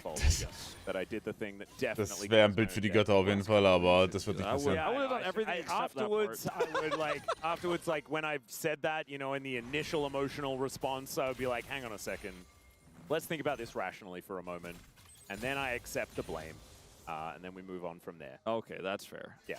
As long as you own up to it, it's yeah. As Casting going to be able to stun these ghouls that are sort of attacking him right now. Does have the Swifties now completed. It's going to feel a whole lot better for trying to avoid these morning mists. As the Maiden going to pop up and take a lot of damage here from Casting. Get out of there, Maiden! Oh, die gehen tot. Oh mein Gott, du bist so reported, Froggy.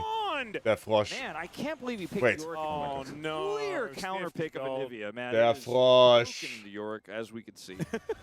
Well, going well so far, absolutely. It's so useless. He is one of the only gold advantages on the map right now for the Bros. I think a lot of it has to do with Casting just having a really good day today. To be honest, he's looking very, very good. His Rumble, phenomenal. And this Anivia working out well. This Lucian, by the way, really isn't for Teddy. Like, he had a lot of setup early, but he's not controlling the tempo of this game anymore. It's Aiming who's constantly harassing and threatening him with this Karma pick. And the fact that they have this Pantheon ultimate always in tow makes it really difficult for Teddy to try to look for extended trades against Aiming's poke, because when the ult comes back up, he's going to be vulnerable. Speaking of vulnerable, maybe... What's the idea here? Oh, Gideon. This is so wieder ein Handball zu spielen, ja, oder? There's the flash kick. Aiming Guter Kick von Gideon, Mann.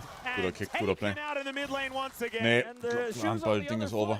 In terms of what I was just saying there, because it was in fact Aiming was putting the pressure on, and he gets punished. Here's another one, as Andil has to flash out of the between worlds. Now Willa does dive forward, looking to try and get some damage onto Roma here, who's waiting will help him move on out of there, as Andil very close to dead himself. Ja, vielleicht sind die Bros einfach das bessere Team. And will be okay now. So the Bros even out the kill score and do a decent job evening out the gold as well. It's the way that trading pattern went. I think Gideon is just like, all right, I think there's an angle here. Gorgeous. It's smooth. Smooth. He gets the kill as well with the Q execute. And that's another dead, overextended Aiming, although this time a little bit more forgivable because of the information he had than the Jin moment. It was a really beautiful play around vision. I assume Willa didn't see him when he was walking over there. Do want to make sure that that is stated.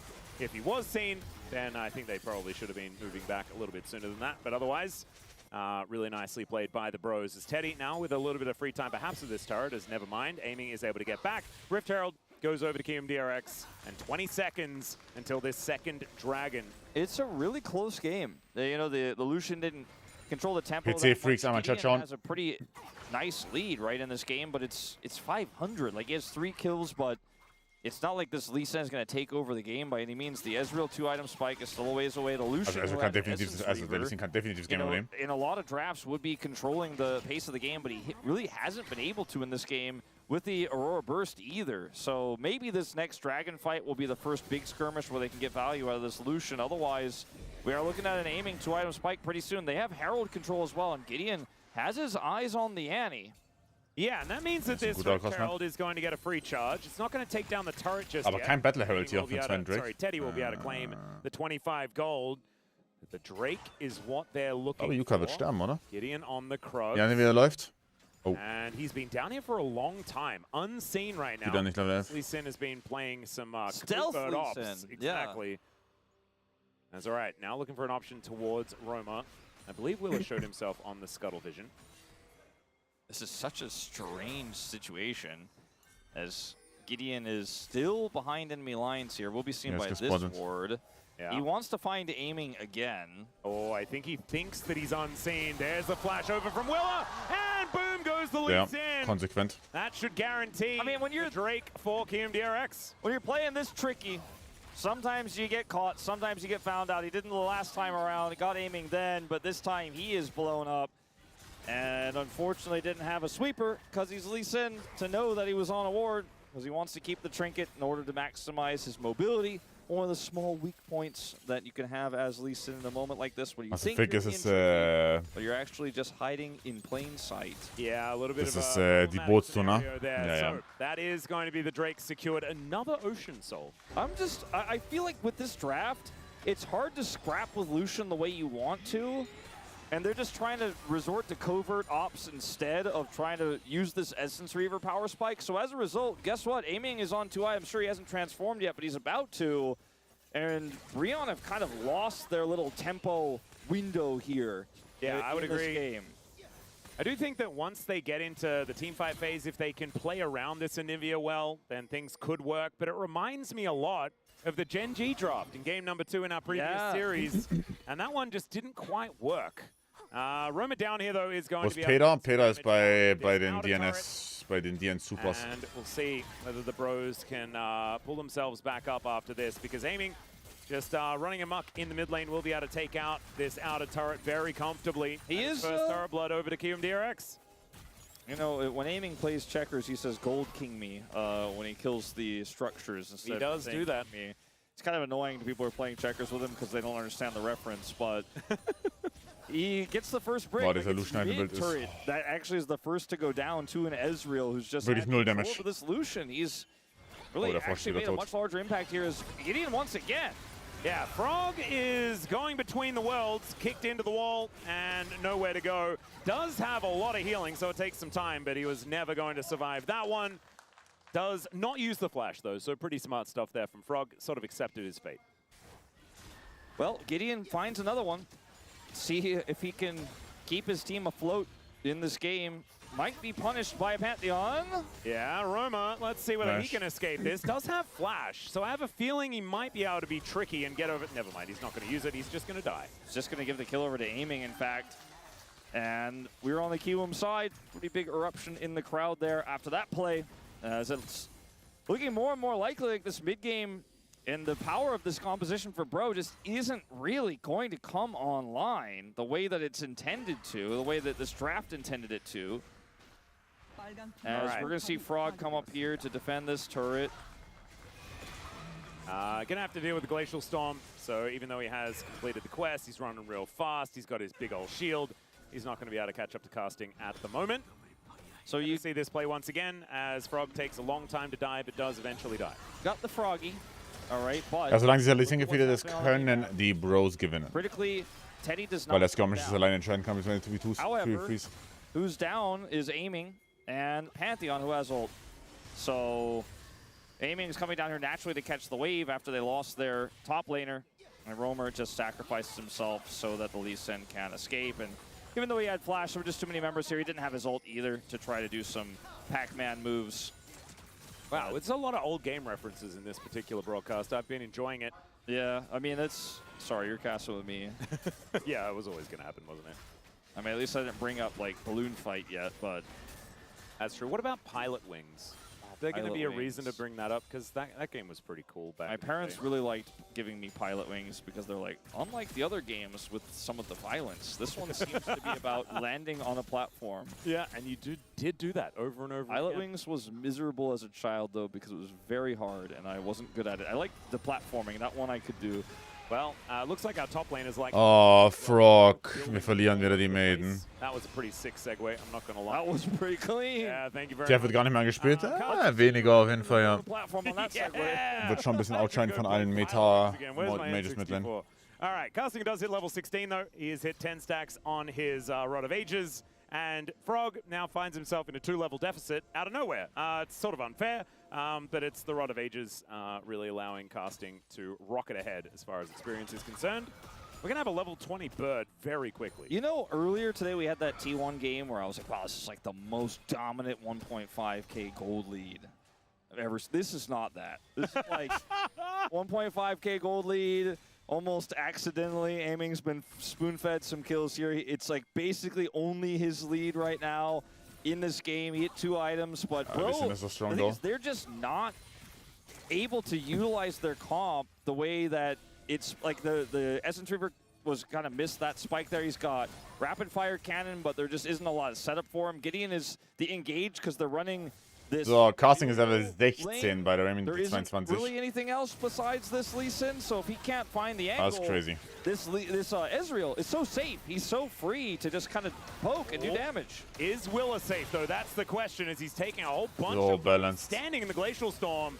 Does eventually have to flash to Andi, get wir out. haben wohl echt, also geiler Spell, Is Brodies. the Ghoulie Wall going to land? As the Morning Mist is going to connect. Teddy still dashing forward. Crystallize just barely missing on Aiming there, who Arcane shifts forward once again. Ja, sie müssen irgendwie die Anima one-shotten, habe ich das Gefühl. Also, Yuka Flash Engage auf Casting. Here's the man drop as Willa goes forward one more time. Und das Game ist ein Loss für KRX. Is eaten by everyone. Casting down to the edge. Yep. Frog still looking healthy, and so is Teddy. But the bear comes through. The ulti from Nongung is a little bit late as the bear is burning Teddy down. He needs another relentless pursuit, but he is not going to be fighting. Ja, die Main ist wieder tot, by the way, oder nicht? Nee. And KRX, I mean, they lose one, but their health bars are looking a whole lot better. Yeah, they get a kill, but they lose the fight. They're not Ja, das Problem ist, dass Bro jetzt basen kann und dann den Drake macht, oder nicht? Und die Main ist wieder tot. Er ist wieder Maidenless. Again, this is just a terrible matchup for the Maiden. At least, Yeah, the Maiden gets hard counted. I'm not sure about the Yorick. The Yorick's doing all right. Ja, und das ist jetzt Drake für die Bros. Okay. The target selection was very messy in that exchange for QMDRX. When Willer ulted, I was like, what's his plan here? Der Yorick, also er kann Ulti, Focus down Gideon, who's incredibly mobile and very far away from the damage dealers. So he went very deep and I think didn't necessarily have a plan. He just knew he wanted to go in. So I don't think we should watch that replay because it would be very silly. Meanwhile, we're set up for another dragon fight here. Amy's got his ult back, but the rest of the team, not so much. We don't have Tibbers just yet here for UCal, getting closer and closer. Yeah, Frog missing out on the Maiden as well as the Morning Mist isn't going to land. Does put Casting in the pen, and Willer is going to join him there. Flash out from the bird. Oh my goodness, the damage! Doesn't have egg, just popped like a balloon. Yeah. Long gehen Genji rein in Draft-Tips. Ja, macht schlecht gespielt. Mochte den Game 2 Draft von Genji sehr. Also, ich glaube, das ist einfach Gameplay. Ich glaube, da alles auf Draft zu schieben. Schwierig. I like that. Well, the health bar, that was a good one. The person inside the zombie donut. Yeah, no, we got it. It's beautiful. Yeah. Aiming this damage on an arm going, like, he was out of the fight already. Willer is going super deep with Frog, and then Gideon just kicks back the Pantheon, and then Willer's like, oh, this seems to be a bad time. And then Gideon's chasing Frog. Well, the rest of the team is like, we should kill the carries, so they don't kill Frog. They don't get Aiming or UCal, and Aiming and UCal are trying to chase down Bro, and nobody else dies outside the Pantheon. But here on the side, Casting finally is actually countered the other way. Can't get out, gets stunned again, gets true shot. Oh. And bye-bye birdie. And that's it. That's the end of the engage. And I think that the Bros have learned maybe don't engage onto the Yorick because he takes a long time to kill. Luden second auf Roma. Just Das ist don't auch quite have the respektlos. damage to do so. Teddy very close to Infinity Edge though, so that is going to be the beginnings of big damage for him. Aiming does have his first 3 items done, and so the Ezreal looking pretty scary. Went for the Endless Hunger instead of the Spear of Sojin, as Casting will be able to finish off this outer turret to grab the first one for the bros. And even though, you know, it's soul point for KMDRX, it's only an Ocean Drake, right? And yes, that'll be a very annoying thing for Frog, right? Like the bros dealing with Frog as a result of that soul coming in. Das heißt, wenn jetzt die Bros noch gewinnen würden, 2-0 hier, und dann können wir Battle spielen, das wäre gut. There is already an Oblivion Sehr gut. here for Casting, who's going to be putting that Glacial Storm down for everyone to deal with. The Dragon, honestly, at this point, is just an Elder Spawner. Yeah, effectively in this game. And Bro just don't seem able to win traditional team fights in this game. And so Ich glaube, wenn sie die Anivia gut benutzen, sollten sie every aber time eigentlich we bringen können, watch oder these nicht? fights, including the one where they just got a kill in the mid lane, Watch deswegen mies Migräne unterbrochen. Ich fight, krieg jetzt besser. you're left wondering if they can do it, if they know how to do it. Does anyone know how to run this composition? It's quite a weird one, but Bro, definitely looking a little bit lost in terms of actual impactful team fights, even though only 1,000 gold behind. Gideon over here for the contest. Not a secured Baron by any means here, as Gideon is Lee Sin. They have some vision in the pit. It will be cleared. Let's see if they decide to go in. Double teleports coming down onto this ward as Namgung looking very, very low. There is the Maiden being attacked as they put Roamer in the goal. Namgung in a but keeps himself alive. Yukai-Position. Oh mein Gott. Oh mein Gott. Und die Main ist wieder weg. Oh, die Main ist weg. They tried to send Willer to kill the enemy jungler so he could secure the Baron, but the exact opposite occurs. As he's focused down, they lose the Baron. Das sogenannte Mittel-Tier-1-Problem. And this game is just peak comedy. Oh, it is. We are broing and brewing like we never have before in the original matchup that spawned it. Also, jeder hat gleich J up. I like how there's so much downtime, but then there's also just weird and wacky. All right, look at this. He goes in on the Boah, das hat er erlebt. on the Namgung, and not even Gideon. Gideon's the one who kills him, but he wanted to taxi in to try to deny. Ich glaube, der Panther hatte sogar noch Nash-Text But the rest of the team couldn't follow up, so he was a one-way ticket. It felt like Yukal was looking for a flank angle, and then Willer just went in that little bit too early. Because if there was a flash Tivers, then that play looks amazing. Yeah, instead, it's like, ooh, we just gave the lead to Bro. Yeah, and for the first time so far this game, and there's a minute and a half left on this Dragon, maybe it's time for the Bros to start stacking up some Oceans as Gideon gets a GA as well. That is actually going to be a huge deal for providing a little bit of frontline here for the team. Look at how, look at the mini-map. It's Willer and his kill squad running around trying to find people, but Bro are like, nah, I'm not crossing the outer turret point. I'm just not going to give you any kills. And KMDRX are not starting up Baron again. They're not trying Sobald Teddy LDA fertig hat, auch nochmal ein to see Problem. if anyone will walk into Pantheon's engage range, and the answer is a pretty resounding no. GA fertig bei Yeah, Gideon. Pantheon's kind of a problem for us. Let's stay away from him and just farm it up. And so as well, we have a pretty quiet state of the game here. And Trisha Barrage. Was hat denn Aiming da? There's the culling is Was hat aiming. denn Teddy da? Shifting forward. Structures being built all over the Oh place. Gott, nein, wenn er die Main hier verliert. Contend with Fortnite happening at the bottom side of the screen as KMDRX will back away towards this this Ocean Drake pit. They have reformed now though as KMDRX. Wenn die Walls sitzen, bist du halt instant flashlos bei KRX. Das ist so unangenehm, was wir tun. Okay. Und Will hat kein Flash auch. Willer there with the Aegis, but now has that one on cooldown as Teddy will clear out this wave. Also es sieht so viel besser aus für die Position für die Bros. Wirklich. Ja. Yep. I don't know. Die Comp von KRX ist doch so schwer zu spielen, Teamfight einfach, oder nicht? So schwer. Yuka Flash über die Wand für Casting, aber da ist halt noch Melee-Ulti ab.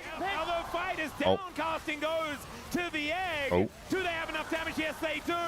Smite gegen No Smite. Gideon locks down the Dragon. Can they get out though? As Teddy will be taken out by the Pyroblast. Aiming, gets over the wall. The Mystic shots are raining down. He flashes over. Roma's taken out for a double. Okay. Yukal and KMDRX, even though they miss out on the Drake, they will win the fight. That's Rise Group, baby!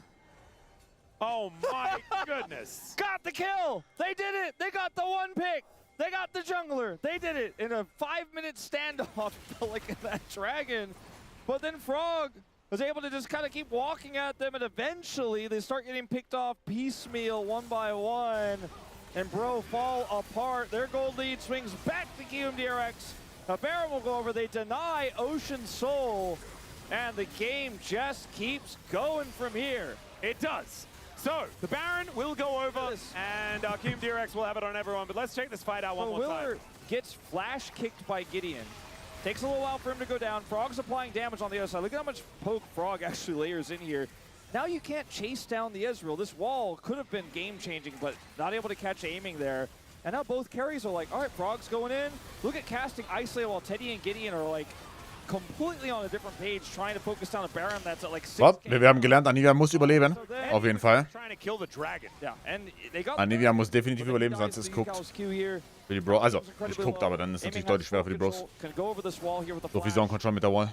And they line up and knock over the dominoes. So it's like, you look at some of these players' score lines, you're like, UCal, 3-0 and 4, 600 gold lead, 1,400 gold lead for Teddy. Then you look at the goal at the top of your screen in a 31.5-minute game, you're like, well, it's only 1,600 because the top side has a lead as well. Gideon has so many kills, but the Lee Sin is just not using the gold as well here as aiming is in this game. Not to mention his lead isn't as big either. And this time, aiming is doing the damage. It's him that's doubling Teddy approximately on the back end of this one. So nicely done so far. The bear goes wide. There are a lot of like NPCs that can be thrown down by KRX as there is the turn on to Roma and he just explodes. Actually takes himself between worlds and would prefer to be back on this particular plane. They are going to break over the mace. Yeah, they're going to push to potentially end this game. Romer's not up for 45 seconds. We are super late in this game. As it's been a slow one, but it ended with a bang. Look at it looks like we're going the distance. Of siege minions here. There are 3 cannons walking towards these Nexus turrets, and my goodness, aiming does so much damage to these structures. As Gideon looking to go in, doesn't have his flash, but does have the kick. As Teddy tidies up the minions at least with the culling. Aiming.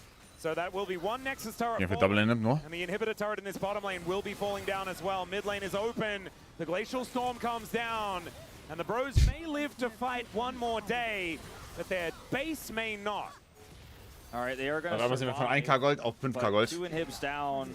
Lecker auch auf 5000 Gold Nash. He dies here. It's just over. True shot, decent damage. UCal, no flash, but is closing the gap here for a potential Tibbers setup. Yeah, Roma just trying to kill these minions as best he can. There are circles all over the place here for the Bros. And it looks like KRX are just going to back away. Pretty good play, right? 5,000 gold for the Red Bull Baron power play, 20 seconds to go. Biggest gold lead of the game so far. Crazy, crazy. I mean, this is after a really long game one where, yeah, unfortunately, Hanjin and Breon took a really long time to close that one out. They ultimately did do it. It was not a turnaround from UCal's Cassiopeia. This feels like the opposite side of game one, except it's Gideon who's trying to get everything done and has been the only one who's been able to consistently get things done in this game, but he's a Lee Sin, so he doesn't really have that late game scaling power. And I think KRX, there is no way they lose from here, right? I mean, they have such a massive lead now. This Ezreal is just untouchable.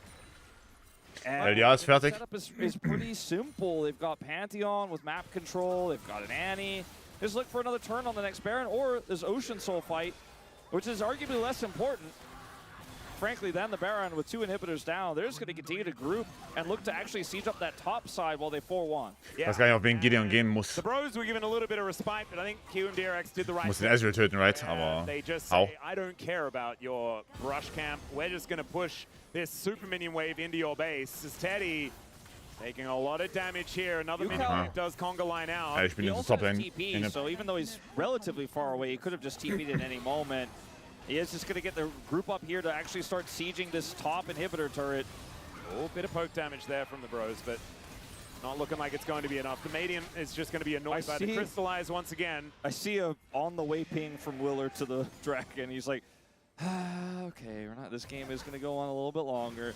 Going to go down here and take the Ocean Soul that no one really cared about Oh, Gideon. Gideon is invisible this game. Yeah, did he stealthily manage to sneak that whole way there? He gave the blindfold to QMDRX. He does get spotted here on this control ward, though, as QMDRX are now just going to look for him. He does have information about where they're going, as aiming gets over. Tagged by the Q here. Ja, ich spiele Drake, spielt 5K. Gideon kommt dahin noch. Oh. Das ist keine Maiden. It's not worth it. It's just an ocean. Oh, it's okay, backdoor. All right, well, the TP does go down. The culling's fantastic, but the frog is just going back to the base. Oh my God. They deny the soul. Oh my God. Look to escape. Willer a bit worse for wear, but he's still ulting in. As Namgun, can he keep his teammates alive? Willer is so Das war eine insane Melee-Ulti, wow. Aber ist trotzdem lost. Frog pulls out the shovel and looks to dig the grave for the bros here in game number 2. They finally Also, die haben Anivia-Ulti und die haben noch eine Aurora-Ulti. Nexus offen, though. Roamer doing his best to try to get to the back line. Nope, GG. But that's also where he'll stay as a corpse. The Nexus will then be taken Großer to Gott. DRX. They'll bring us to game number 3. Mehr Bro-Gameplay für uns. Großer Gott. Sag, also für irgendwie komisch, dass sie das nicht im Teamfight hinbekommen haben. Irgendwie komisch. A big performance, a big go up from Frog, who has had some tough games so far here in round 3. Even though the early matchup didn't work out, his impact in team fights, his flanking, set up so much of what they were trying to do. But the unsung, well, maybe quite sung heroes, the true heroes, I should say, were mid-jungle, right? With the Pantheon and the Annie setting up so many of those picks. And in the final moments, Willer and Yukao sent it in together. Yukao TP'd mid, Willer followed with the ult, and Frog closed the door on the wraparound as aiming crests 41,000 damage. We are going to a decisive game 3. The Rise group is so close. Right now, just one win separating these two. 6 for Bro, 5 for QMDRX. QM looking to tie it up. And this is also where the DN Supers hopes may die.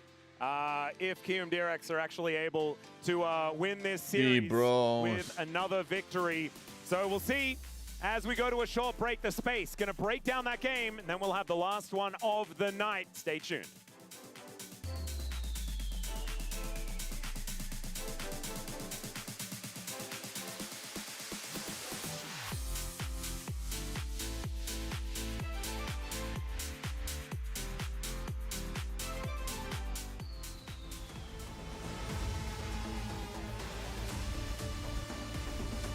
Zwei quatschige Drafts. So ein bisschen hart dann immer zu sagen, ne? Wie es, was hier Sache ist. Das heißt, wir sind hier um 15:40 Uhr. Das heißt, wir haben so gute 1,5 Stunden für Solo Queue. Das heißt, wir kriegen auf jeden Fall ein Bellweb-Game rein heute. Diesmal sicherlich.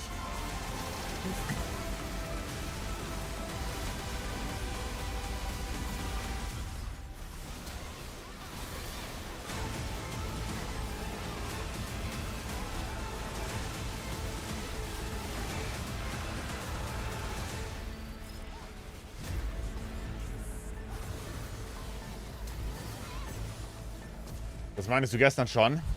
Okay, aber kannst du mir sagen, wie unglücklich es ist, dass ich das erste Game autofilled werde und das zweite Game dann die Gegner Barrel First picken? Kannst du mir sagen, wie unlucky das ist?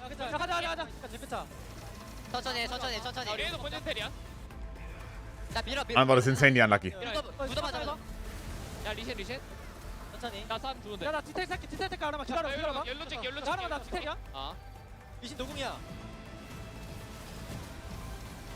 Schon sehr unlucky, so.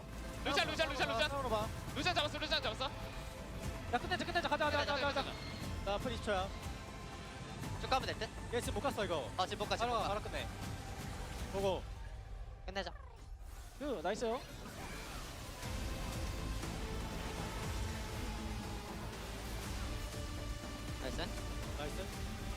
나이스요. After years of intense occult training, Locke became an expert at tracking down Die monsters Locke. and purging their evil. Was ist das für Games? Das ist halt Fries-Gruppe, ne? Fearless in the face of danger, with no tolerance for the guilty. Die Fries Group. Is on a mission to make the world a more honest place, one exorcism at a time. In-game, Locke is an AP assassin who turns early skirmishes into major advantages, snowballing into a devastating weapon against squishy enemy targets. Blau, danke für den 13. Dank. It's time to lock in, mid laners. Welcome to the Locked Champion Spotlight.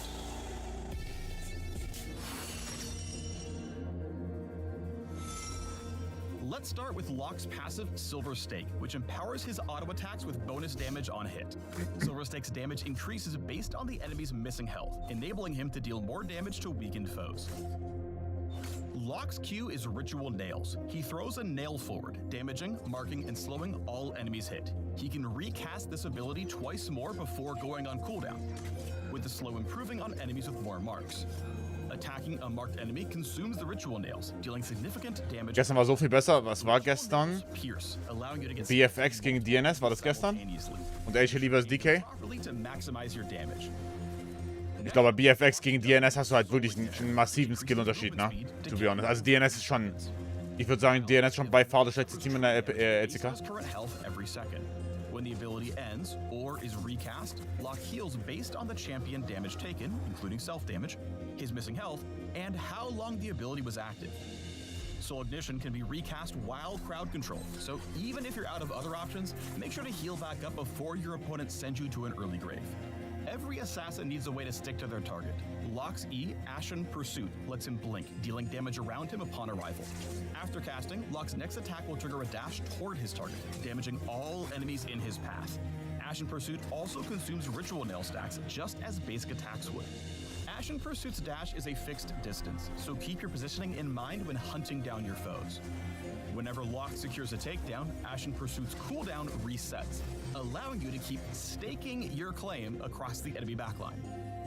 Finally, Locke's ultimate is Purgatory. He throws his totem, which fires out to damage and slow enemies in that area. The totem stays open for several seconds. During that period, afflicted champions are executed if they drop below the health threshold, whereupon their souls are pulled inside the totem. If any souls were trapped, the totem seals itself and remains where it was thrown at the end of its duration. Locke can pick it up to partially refund Purgatory's cooldown and gain a permanent bonus for each afflicted champion who was killed. Purgatory's debuff is time-based, not distance-based. Run as far as you want, but if you're brought low while the totem is active, there is no escape. Fun fact, abilities like Yasuo's Wind Wall can't block the incoming totem toss, but they can interact with the... Ich finde das Kit von Locke cool. Just a little detail that'll help you nail Muss ich sagen. players who don't know any better. You're welcome. Also ich finde das Kit sehr, sehr cool. Klar, der W-Spell ist natürlich insanely OP. Aber es geht an sich super. And massively slow the enemy lane, especially if they're overextended in the laning phase. Time your Ashen Pursuit dash to cut off their escape route. Soul Ignition allows Locke to go all in on high-stakes plays. Use W to gain the movement speed needed to tower dive. Stay in the fight as long as you can, and recast the ability just in time to heal back up and survive the encounter. Early in the game, Locke has the damage and mobility he needs to take punishing trades against tankier champions. But Locke's damage doesn't scale off max health, so defensive items in the mid to late game can greatly hinder his kill potential. Use Purgatory and Ashen Pursuit resets to chain kills off their squishier teammates before taking them on. Like most assassins, Locke is relatively fragile and weak to crowd control. Coordinated ganks can punish his early aggression, and he'll... Ja, und ich glaube, dass die Leute auch manchmal einfach die falschen Challenge from different angles. However, if you leave Locke unmarked or take unnecessary risks in the laning phase, you'll have a hellish game ahead of you. If you love AP assassins or thrilling snowball champions like Echo or Zed, you'll enjoy the high-risk, high-reward gameplay Locke delivers.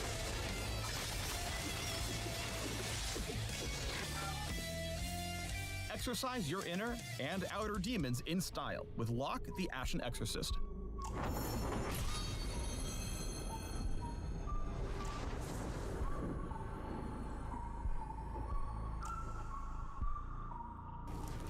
Ist Locke ein Char von... Ja, er sieht aus wie Nanami. Ich weiß, er sieht aus wie Nanami mit dem Kit von... Oh, wie heißt der? Nobara?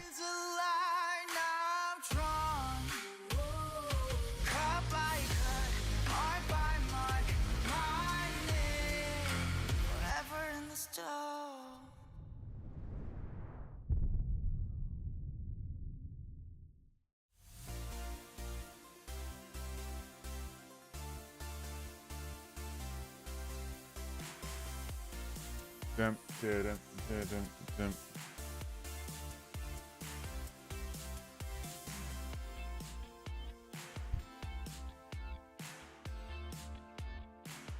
everyone. Welcome back to the LCK, where you may have heard the greatest players in the world reside. And after watching that first series, you might not have been convinced. And even after watching that second series, first game, you still might not be convinced. But after that second game, you're definitely a KRX fan, as Kiwoom DRX are now tied with Hanjin Brion. It is 1-1 here in our Rise group matchup that spawned the Fries group, as the guys said earlier. A great fight back here by Kiwoom DRX. They looked completely different, and I think the draft helped them a lot. Especially Wheeler having Pantheon, the early game plan was great. He tracked down the enemy Lee Sin so he could be able to gank really early in the level 3 mid gank. I think that helped a lot in the mid lane as well, so they could have insane pressure in the mid lane, and I think that helped the game overall. Yeah, I mean, also I think that from bottom, like especially the KRX, I think the Azure Karma, they used really well the prio, and also there was a dual kill Ollie. I don't know why the Lucian side wasn't willing to take more trade when Azure actually just... Ja, ich glaube, es hängt ganz viel... Also, ist sowieso immer Draft. Momentan, ich sag's euch, 80% ist Draft. And calling, because the Karma Azure for sure level 6, Inzwischen. it becomes a little Und dann, wenn beide Teams nicht so gut sind und dann die Drafts auch nicht wirklich eindeutig sind, dann hast du so einen 14-Minuten-Shitshow. Oder das Game ist eigentlich relativ eindeutig vom Draft, so wie Game 1. Und dann hast du trotzdem eine Shitshow. Naja. It's been a lot of clean 2-0s, nothing to see in the Rise group so far. And so it was great to see a team be able to make the... Aber Game 3 schaffen es die Bros bestimmt gut zu draften. Specifically, Kiwoom DRX and their focus on the Drake here, as they were constantly in the right spot and making sure they had better setup than what they had in Game 1. Yeah.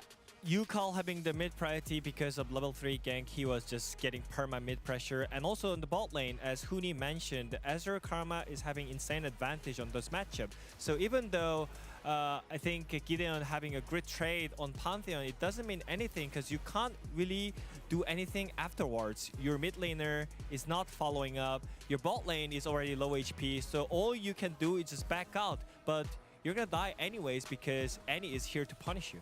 I mean, I would say, like, since already you kind of messed up all the game, like, I would say, like, I think just play slower. Like, just bleeding as slow as you can and not lose too much. Like, sure, I really respect it, like, trying to make a creative to play. But the thing is, like, you have to understand, like, when you're losing team side, like, especially the risk is, like, this high.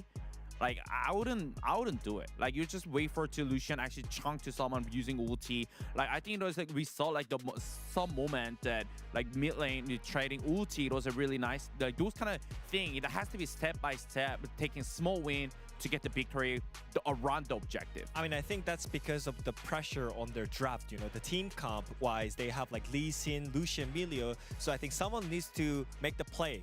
But I think they were just like, all right, I'm a Lee Sin, so I'm going to just pull the trigger by myself. But it was the first Drake and the second Drake we just saw. They couldn't really do anything because they have just target CC, just click on it, and you're instantly dead, so. Yeah, again, the early pressure on the mid lane by Kiwoom DRX, setting Roamer behind, and then Roamer being late on those roams, not living up to his name, allowed UCal to get there first, allowed them to punish a lot easier, which then led to this highlight here later on. Bros were hanging around, but here Kiwoom shut the door. I mean, it's literally the same scenario. So as Brion, you're trying to like kind of poke them down because you're trying to enter the objective here, but it's really hard. Yeah, you kicked the Pantheon here, but he's completely fine, you know, like yeah, he died, but like what do you have after all? It's like you can't really chase them. It's just like you kind of had to like understand like this is not gonna be really easy. Like it's just more so I think it's just like while there are the Drake, like Anivia is not the one that possible to zone the control by herself because like, they still have a 4-member, and as what he mentioned is like they use so much tool to kill the Pantheon. It's just like it's just pretty much impossible. Like they have to recognize like, oh, this is we can't take a Drake. Like we should just reset, or someone. You know, someone can hold the zone like together with Anivia. Like those kind of thing has to be more communicated. Like which member, exactly how many member need to be required to be there. So I think first the draft was really hard, but second they could play better. Like for example, on the last team fight, they could just pull the Drake towards the bottom side, so you can use Anivia like much better with your skill sets. But I think they were trying so much more than that they have. So I think that's why they were struggling even harder. Right idea, wrong execution. I do want to give the props there. UCal able to find the stun on the Anivia in the middle of the transition, as well as aiming having a better game. We were wondering in the draft what the priority was going to be. The casters were calling out, should be Ezreal. They go Lee Sin and said, do the bros. Ezreal goes the way of aiming in Kiwoom DRX. He has a much more stable game, much more impactful game. That leads us to this game number 3. The first one in the Rise group. Who is it going to, Kiwoom DRX or Hanjin Breon? Both these squads very close in the standings. That is a fantastic question, Dagon, and to be perfectly honest, I don't even think anyone has any idea where it's going to go now. The bros have decided to go with first pick, so they will be on the red side for this game. And let's see whether that's going to give them something a little bit more fruitful this time around, because last time it didn't work. Well, they went first pick in game 3 of Fearless. Well, there's no Lee Sin. There's no Ezreal. There's no Cassiopeia. There might be a lock. Yeah, who knows? We could adjust the bans, but as you get deeper into Fearless, I think the bans get more set in stone because you ban away the strong stuff, and then you use the next tier of strong stuff. And when you're already like 2 matches deep, then there's 20 strong stuff missing. I think one of the big picks that no one's really talking about right now going into this draft, well, 2 of them are support picks. They are Bard and Leona.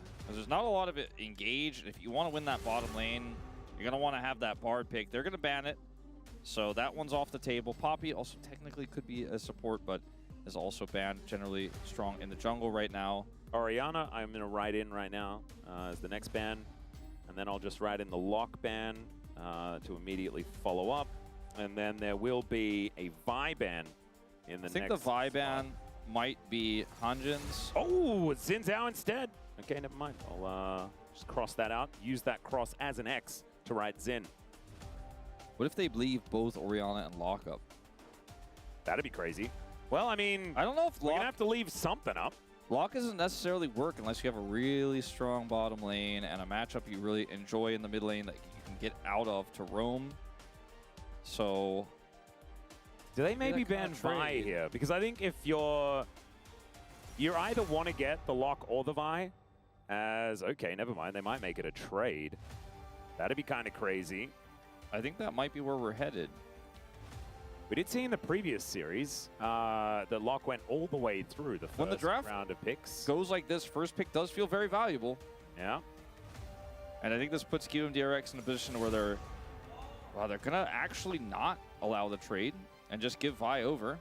I don't know whether that is the right play here, but we'll see whether they get punished for it. They banned Xin. Yeah, so the Vi should be going over to Gideon here. I don't see any downside. Yeah, I don't see any downside to that right now. It's a very safe blind pick in this Fearless situation. And the Fury's already gone. Don't you dare first pick Victor. Okay, that's not allowed. Well, it's going to be Vi. It takes them a very long time to find it. Yeah, there's a lot of discussion, I think, about what they do next with this, because Fearless gets really complicated in these types of situations. So if you know you're going to pick Vi no matter what, you don't want to slam lock it. You want to use as much time as possible to actually consider all outcomes. And if I'm Kiwoom DRX, I'm most concerned about my outcome right now, because they got Vi, and the response isn't necessarily that inspiring, because Rise is not doing very well right now. Did see Faker pick up a win on it, but was like 0-5 for most of that game. Yeah, I think that's the first win for Rise in round 3. Nocturne going to be the response here. No Pantheon, but they have the next best global jungler to pair with the Realm Warp. So, engage range Rise here. Nocturne. A lot of those immobile 80 carries that are left in the pool. Aus wie Kenton. Achso, ja. That an Ahri pick should be pretty comfortable here, or a Taliyah for Roamer as well. I like Ahri viel mehr. Into the Rise. Taliyah into Nocturne horrible. Quite effectively. So they might just lock that one away. I wonder whether then they'll go towards a casting pick. But the Victor is the choice instead. Surprised by this. Could be Teddy's pick, of course. But we'll just have to see exactly where it is going. So we're gonna see a casting blind. Sollte Botlane gehen oder nicht? Ich mag Victor gegen Rice. Okay. Nocturne sitting duck auf Sideline. So Vi, Victor, and Alistair. Okay. Bit of an arcane vibe at the beginning of this, but not on the KRX side. Ando pick is he just gonna go for the Leona dive type setup here into this, or do they have something else in mind? Could be going for. We're looking for engage. Like Rakan is still available. Nar is going to be blinded here this time by Frog, since that wasn't taken by casting there. Now they can protect it on the other side. I think you need to ban Varus and Vayne, absolutely, but you will get Tristana. By the way, consider also that they have a Nocturne, so the Nocturne isn't really going to be able to help out. He's not going to have the same amount of power as a Vi in the early levels, so this is a really risky call that I can't really get behind.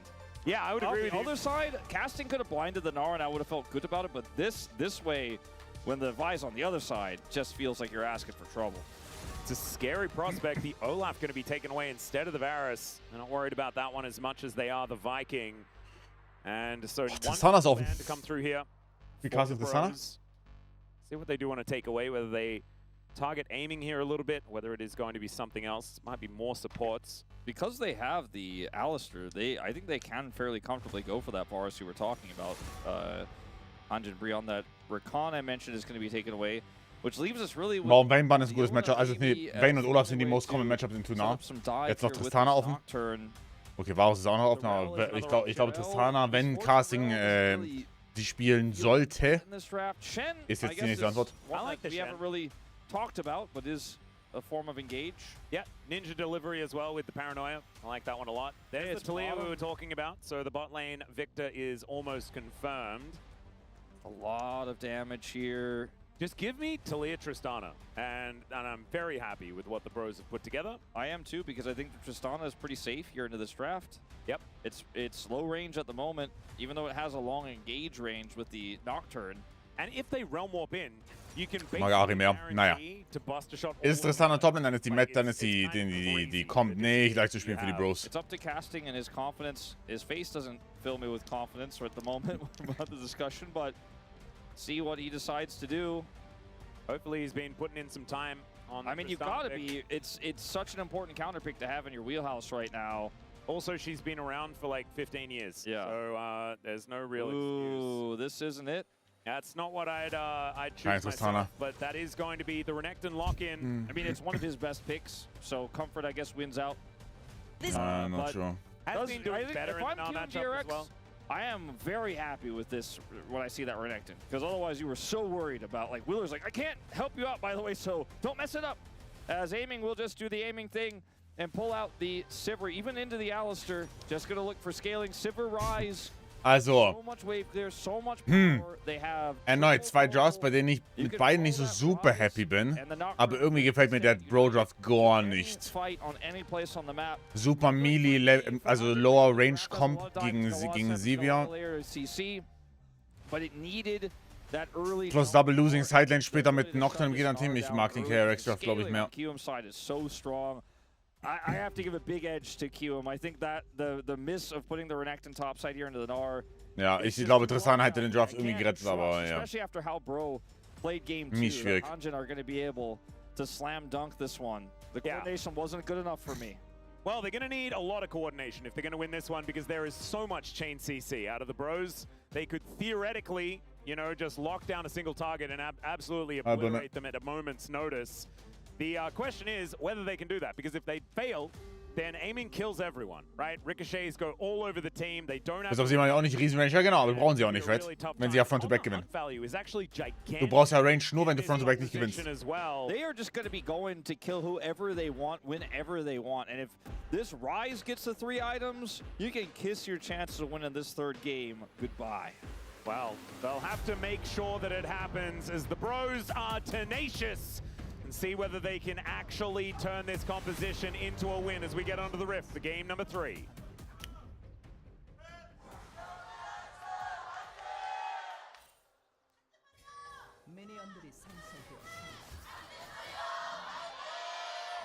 All right, here we are, ladies and gentlemen. Onto the rift for the third and final game of the series.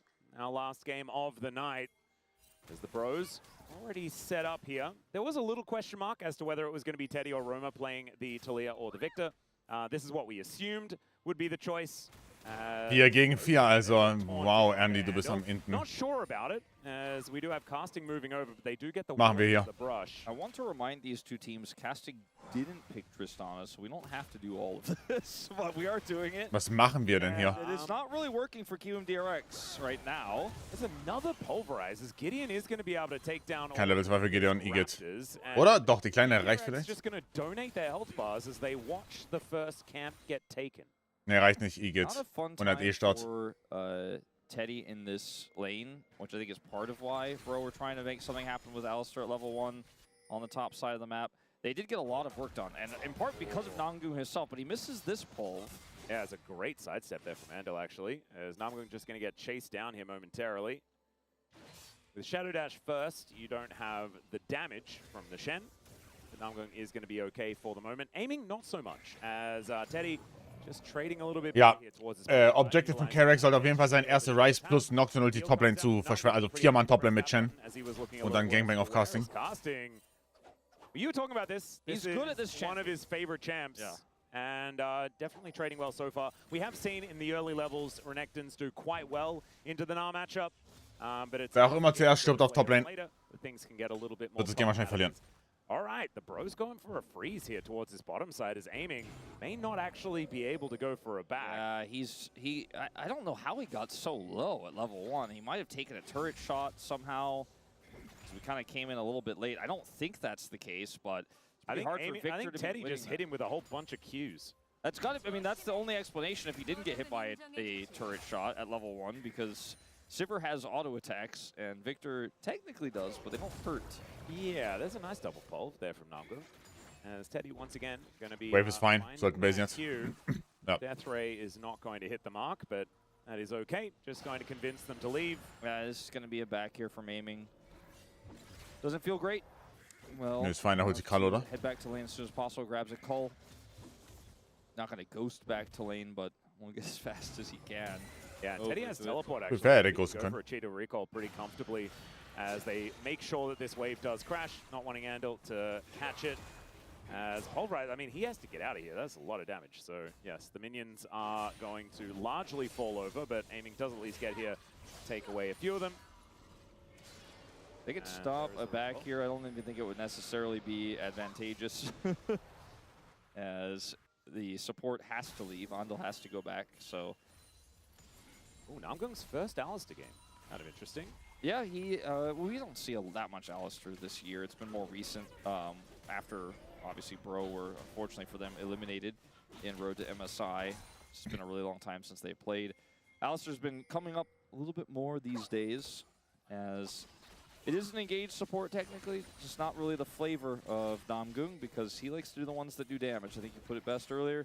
Yep, Alistar doesn't do a whole lot of that. Not current year anyways. It's been headbutting some players around though quite nicely.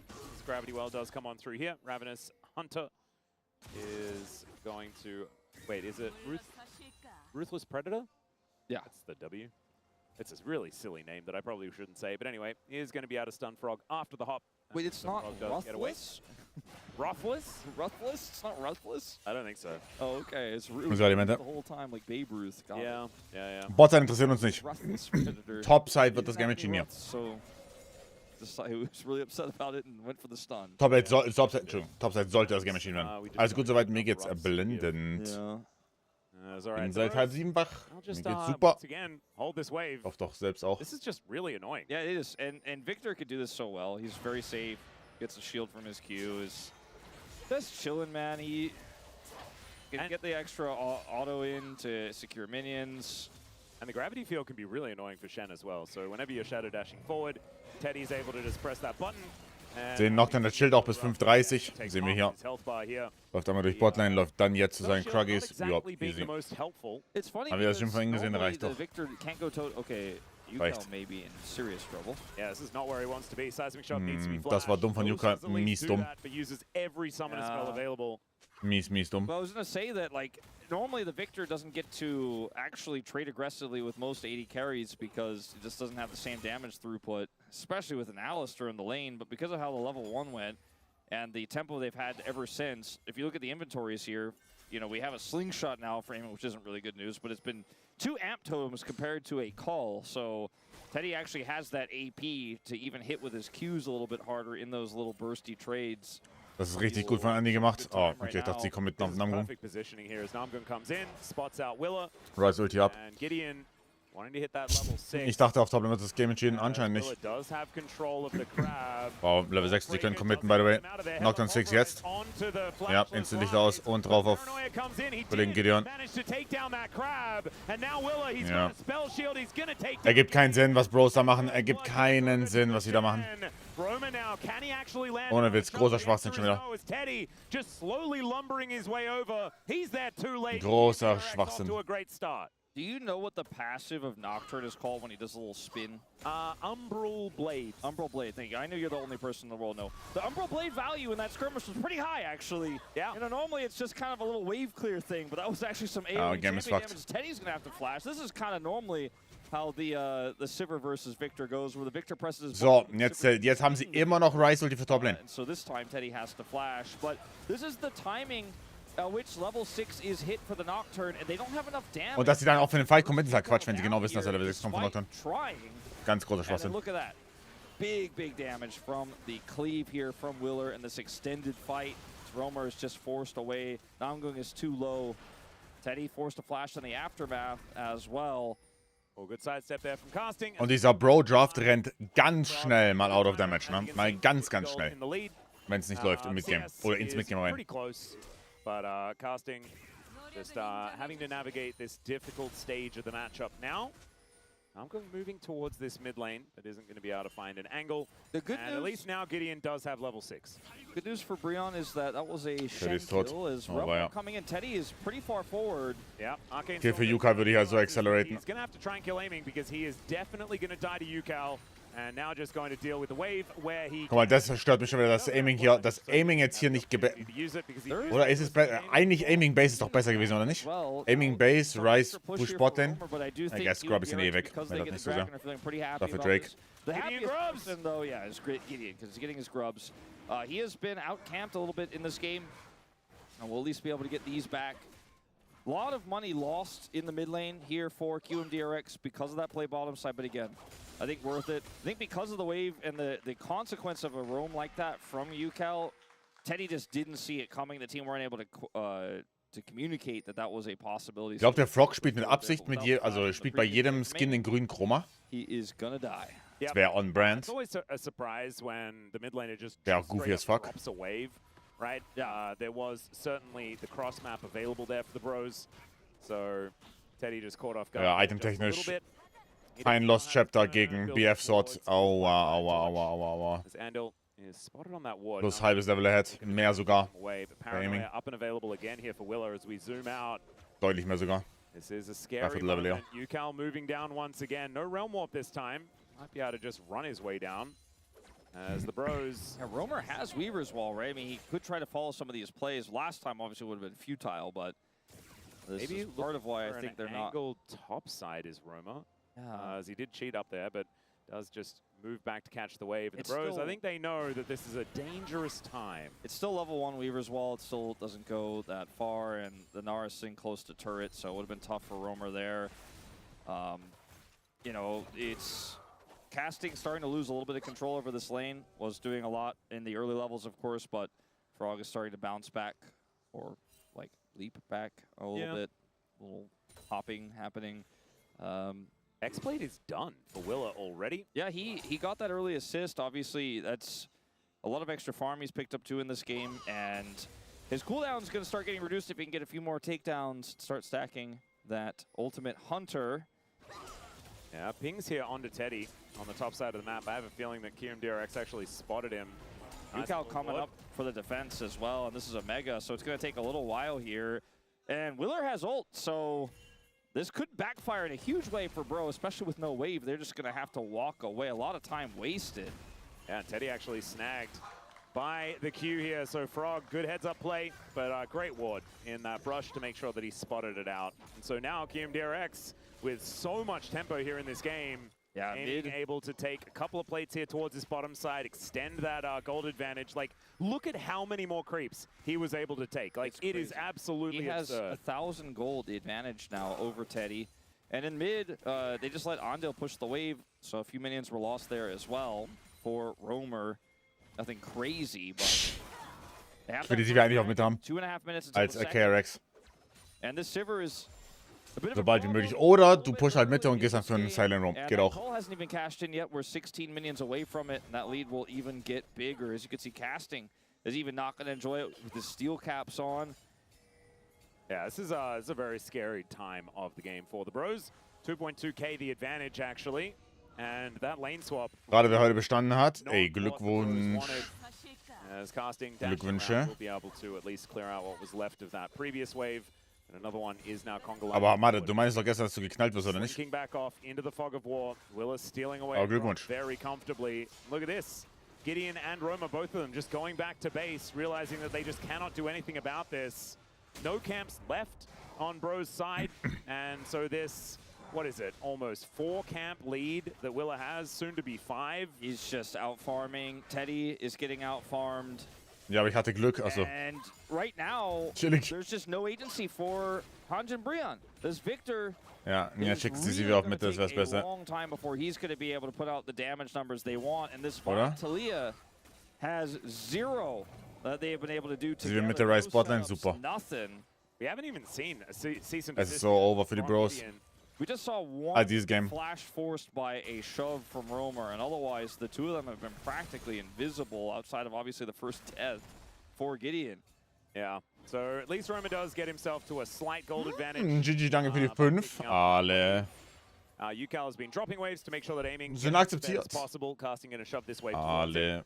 And that crystalline overgrowth still there, just building up. Just doesn't look like the Bros are going to be able to get towards this turret anytime soon. Only 1 plate remaining on the bottom outer turret. And this is just more and more money pouring in towards KRX. And we were talking about it in the draft, and I feel like it's just kind of gone that way.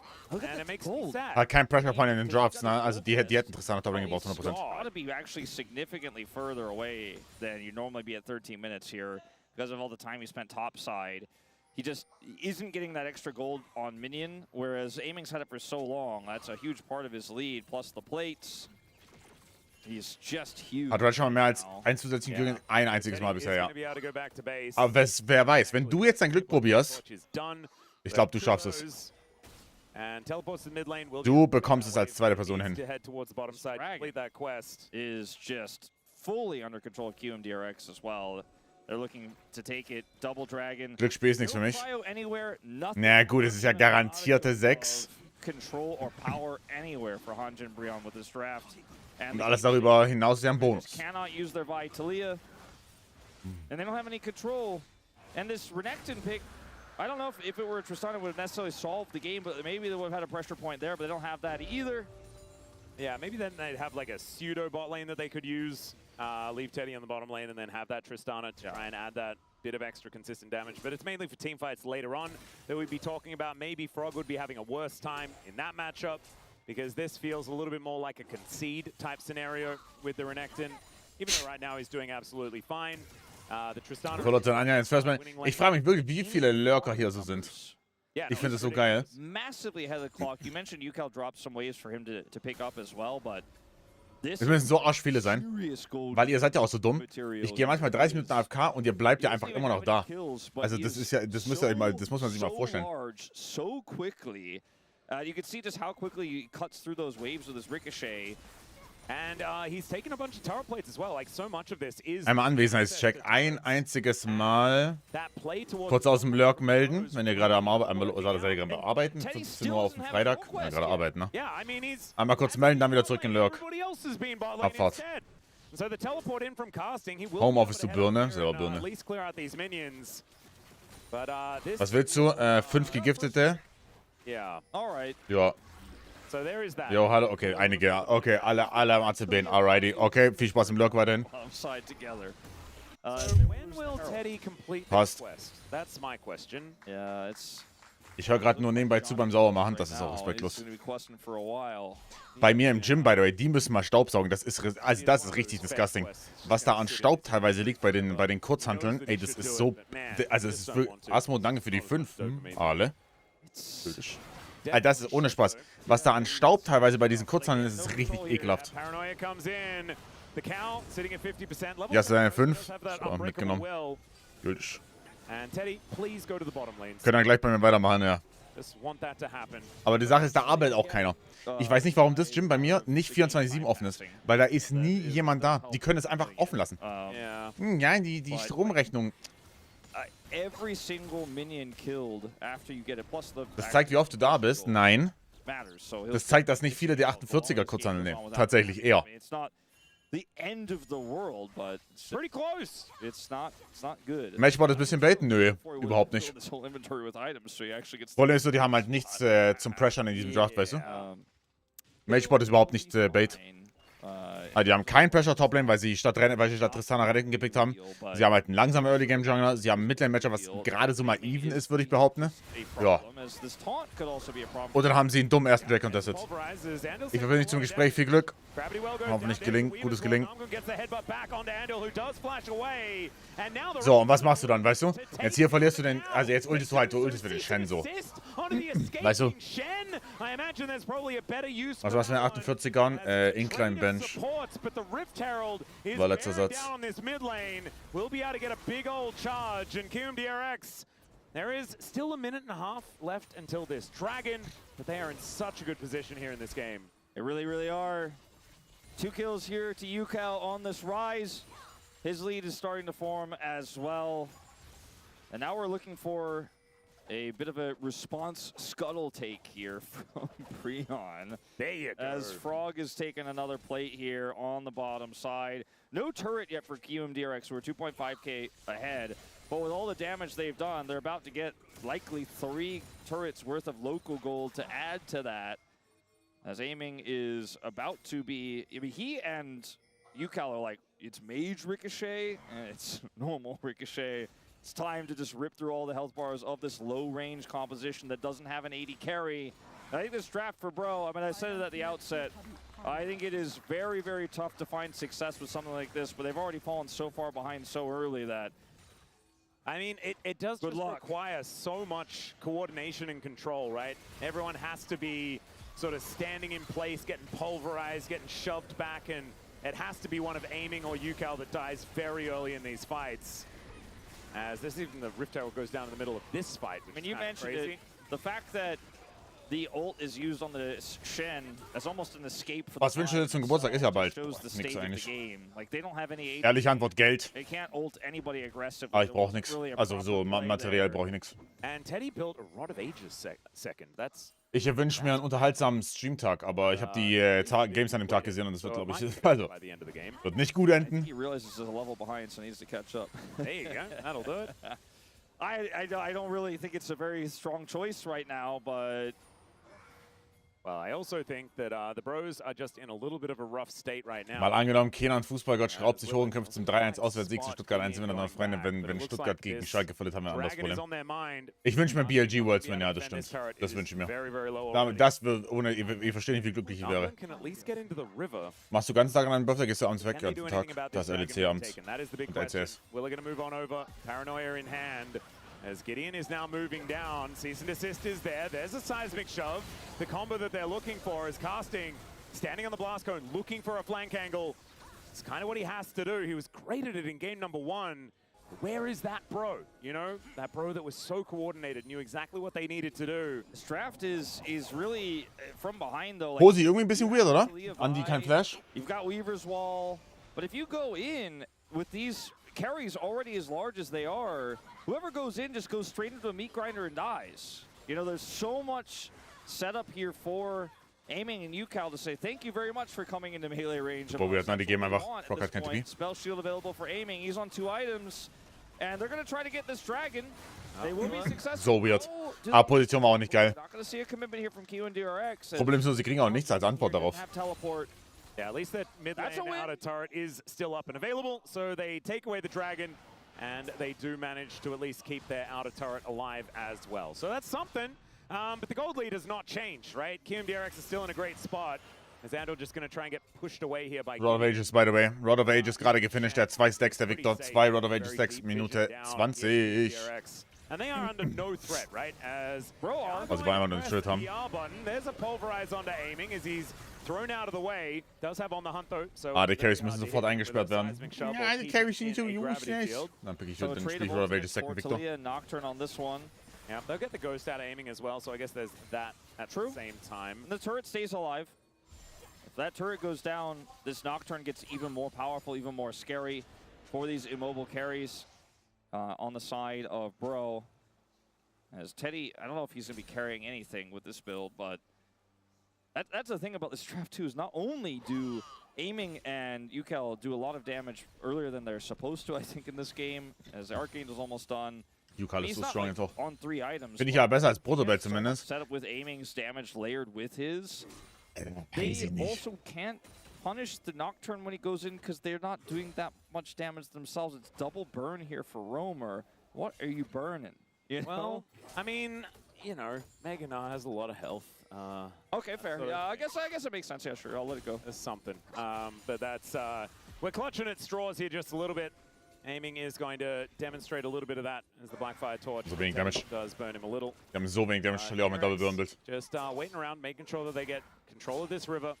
3 minutes until another opportunity for Soul Point, and the Bros just going to have to try and deny it over and over again throughout the rest of this game. All right, Gideon was thinking about trying to do something here. And the Bros Wombo combo, it does exist. Like, it is a thing. They're going to need a few of them, though, if they're going to make something happen. I mean, I've seen what the champions have done in prior games. So I do understand that it's possible. Would you say as far as in order to set up the combo, you have to be in range of a Vi ultimate or a seismic shove? Yes. Okay. Yes. So that seems to be a bit of a sticking point. That seems to be the kind of tricky part about it. Because I see what you're saying, because if you use the Vi ultimate, then the Talia's shove comes on top, and vice versa. If someone hits a shove, the Vi is just going to follow up with a charged Q into an ultimate, and that person's not going to have a good time. If you get someone to land something at the beginning, generally it's pretty possible. Now, consider there's a bunch of minion waves coming at you constantly because there's a Rise in one lane, there's a Sivir in the other, and it's hard to then deal with the minions first to then close the gap. Does it get a little bit harder to pull off that combo? I would say yes, because then you probably don't get to be in the same lane. Yeah. Yeah. I mean, I see the combo in my mind's eye. I can imagine it, but when I look at the game, I'm like, ooh, it seems pretty hard though. You know? Yeah. So. I've seen all sorts of things in my mind's eye though. So honestly, it's a tough one. Oh, Gideon going to miss the Vault Breaker.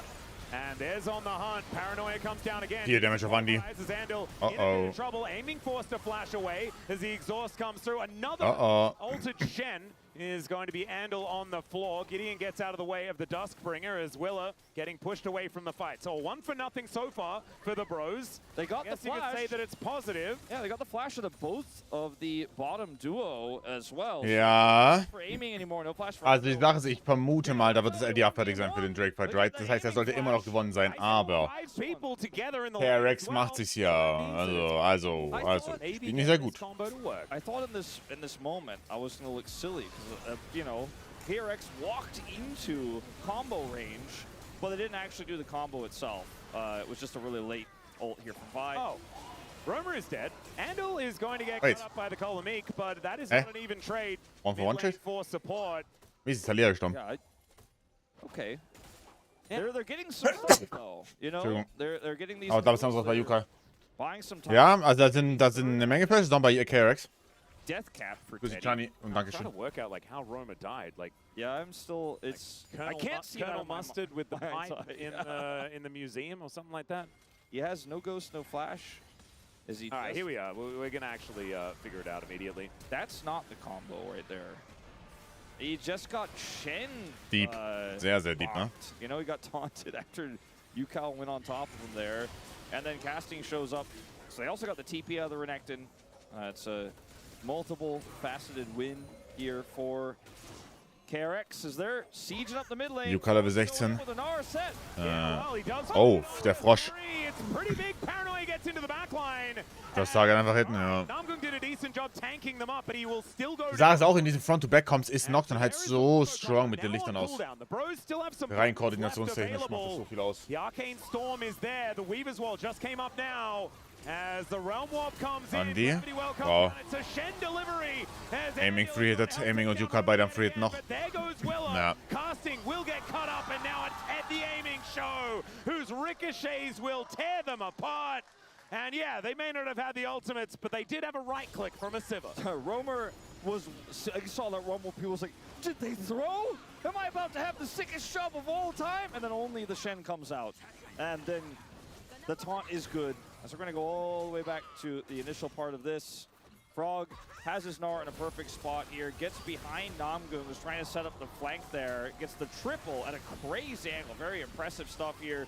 Initially, it's Namgung who's burst down, then they fight back to the Dragon, and then we see this Realm Warp attempt here from Yukal, and they're like, wait for it. Sie will schon satisfying, sie will mit Uptime Shen super satisfying. goes straight onto Roamer, so he can't be shoving really anybody in this exchange. And Casting is hoping he's big enough to get value out of that Q and the heal, but they have no retreat, and Aiming just ricochets them down. And I think this is the beginning of the end of this game here for KRX. They've had so many advantages. They've had such a strong lead, but it hasn't translated into big team fight wins until now. And now it's Soul Point for Infernal Soul. So much map control again with all the wave clear. Rise Sivir has been picked so often in the LCK because of what it does for you in these slower game states, where you're, especially when your enemy team has dive, but they can't deal with the waves, and you have basically map hacks with all your minions everywhere, not to mention all the wards you have. I mean, look at the wards on the top side of the map around Baron. It's anti-map hacks as well, right? Because you've got a Nocturne there as well. Yeah. So you can turn the lights out. You can make sure that the bros can only see underneath their turrets, and therefore you have full access to the jungle, and the suffocation commences. And the bros, Dieses Mod-Reminder, ne? Ist so reported schon wieder. Wenn ich das schon wieder sehe. Was haben... Ja, die haben alle AIDS. Warum geht niemand... Warum nicht LDA? Saddest trinket of all time. Yeah. And all right, Voltbreaker gets Gideon out of there. But when Casting has to just be sitting here, like trying to back up his jungler who's trying to get some vision on a Baron, that the bros are never going to be able to start. It's just a tough time as Aiming cuts this minion wave down, and we'll now move on over. I think that they can just start this. When Rise has, by the way, Crushers and Belt into double mage, it is broken. Yeah, and he's got fair. Seraphs. I mean, this is he's a pretty tanky boy. As Will is still going to take a lot of damage from this Baron. He's tankier. Drake is leichter. Like basically factually. Oh yeah. Who's also building MR now on his third item, because guess what? Für was Anti hier? Keine Ahnung. Einfach reporten. It's probably not that scary. Das Einzige, was ich mir immer denke, okay, also der einzige Grund könnte sein, okay, das ist halt billiger. Kostet, glaube ich, 300 Gold weniger. Aber wenn ich sehe, dass halt auch ein BF, Entschuldigung, auch ein BF-Slot hat, ergibt es wenig Sinn. As I'm not sure what Gideon's doing in the Baron pit. Does manage to get out of there, though, as we check out Roamer and Yukal, just farming it out between one another. They did manage to burn down that cannon. It's this. We've seen very few Weaver's Walls, right? We've seen very few Vi Ultimates, because there are no targets, there are no angles, there are no opportunities. Hallo und Bo, ja, also hatte auf jeden Fall das Gold dafür. Genau, also er hatte auf jeden Fall das Gold, um LDA zu kaufen. There's also a death cap on Teddy. That's something. I mean, they do have the correct tools, but they can't see. Yeah, that is the problematic part. Aiming now has level 16, so On the Hunt is maxed out. He's almost got IE. Yeah. I mean, look at all the gold he's getting everywhere. He's gold kinging again. God, his does get that award quite often. As Teddy... Keep your headset on, son. Yeah, exactly. I mean, it was obviously hurting his ears in some way. Hopefully, he is now going to be feeling better. Maybe pro gamers can't take that off. It's like taking off your helmet in space. Hat er IE? Nee, er muss weiterfahren, oder? Doch, er hat's. You instantly die. That's what happens. The Kesper refs will come down on you. Like a vacuum. All right, Awesome. well, this is a slow burn, but it doesn't, doesn't get better for Bro. Like, more through. Infinity Edge is done. Yeah. All right, you know, yesterday we did the whole thing where I kept saying, well, what if they catch Guma? What if they catch Guma? Eventually, maybe they'll catch Guma. Then eventually, they did, in fact, catch and kill Guma. What if they catch aiming? That could happen. He is very big. But also, if they just win one team fight, they get back map control, and then Taliavi can play again. They can actually be oppressive. That GA will matter. They can use Weaver's Wall to siege and to cut people off and to control objectives. You know, all they have to do is win one team fight. If QM DRX make a big mistake. So schwer, aber zu fallen. Also, ja, Rocket, da ist ein Hut fertig bei Victor, aber ich sehe nicht, wie sie den Fight gewinnen. Also, Aiming muss komplett feeden. Aiming muss komplett feeden. Und dann ist Yukal auch noch OP as fuck. I just don't think QM DRX are going to make that mistake. They look so practiced on this. I mean, aiming on Sivir doesn't matter what team he's on. He doesn't need communication to know what to do on this one. Yeah, I mean, he has the donkey whistle. It's like the easiest communication. You just press your R button and you're telling people, we're going in. And in goes Andal, he's going to do it himself. Ja, schaut auf die Ricochets. Schaut auf die Ricochets. Ja, Roma ist tot, ohne von irgendwas geredet zu werden, aktiv. Ja, GG. Aiming is safe. He cuts up the Renekton, picks up a double kill. Namgung is just going to die underneath this turret. Andal gets delivered. Actually, no. Namgung is going to survive. No steak dinner, but KRX will still be winning this game. All right. That's it. Simple as that. Very straightforward game where Bro waited forever for QMDRX to make a mistake. They didn't. And if anyone watches this game and says, well, I guess Bro just didn't do anything, they rolled over and died, they really couldn't do anything in this game. That was the problem. Well, as a three-man pull, Namgung's dead. The Nexus turrets are also going to go down. Ja, it's GG. 13-4. This was a complete shutout by Kiel. Draft horrible von Bros. Honestly. Draft einfach insanely horrible.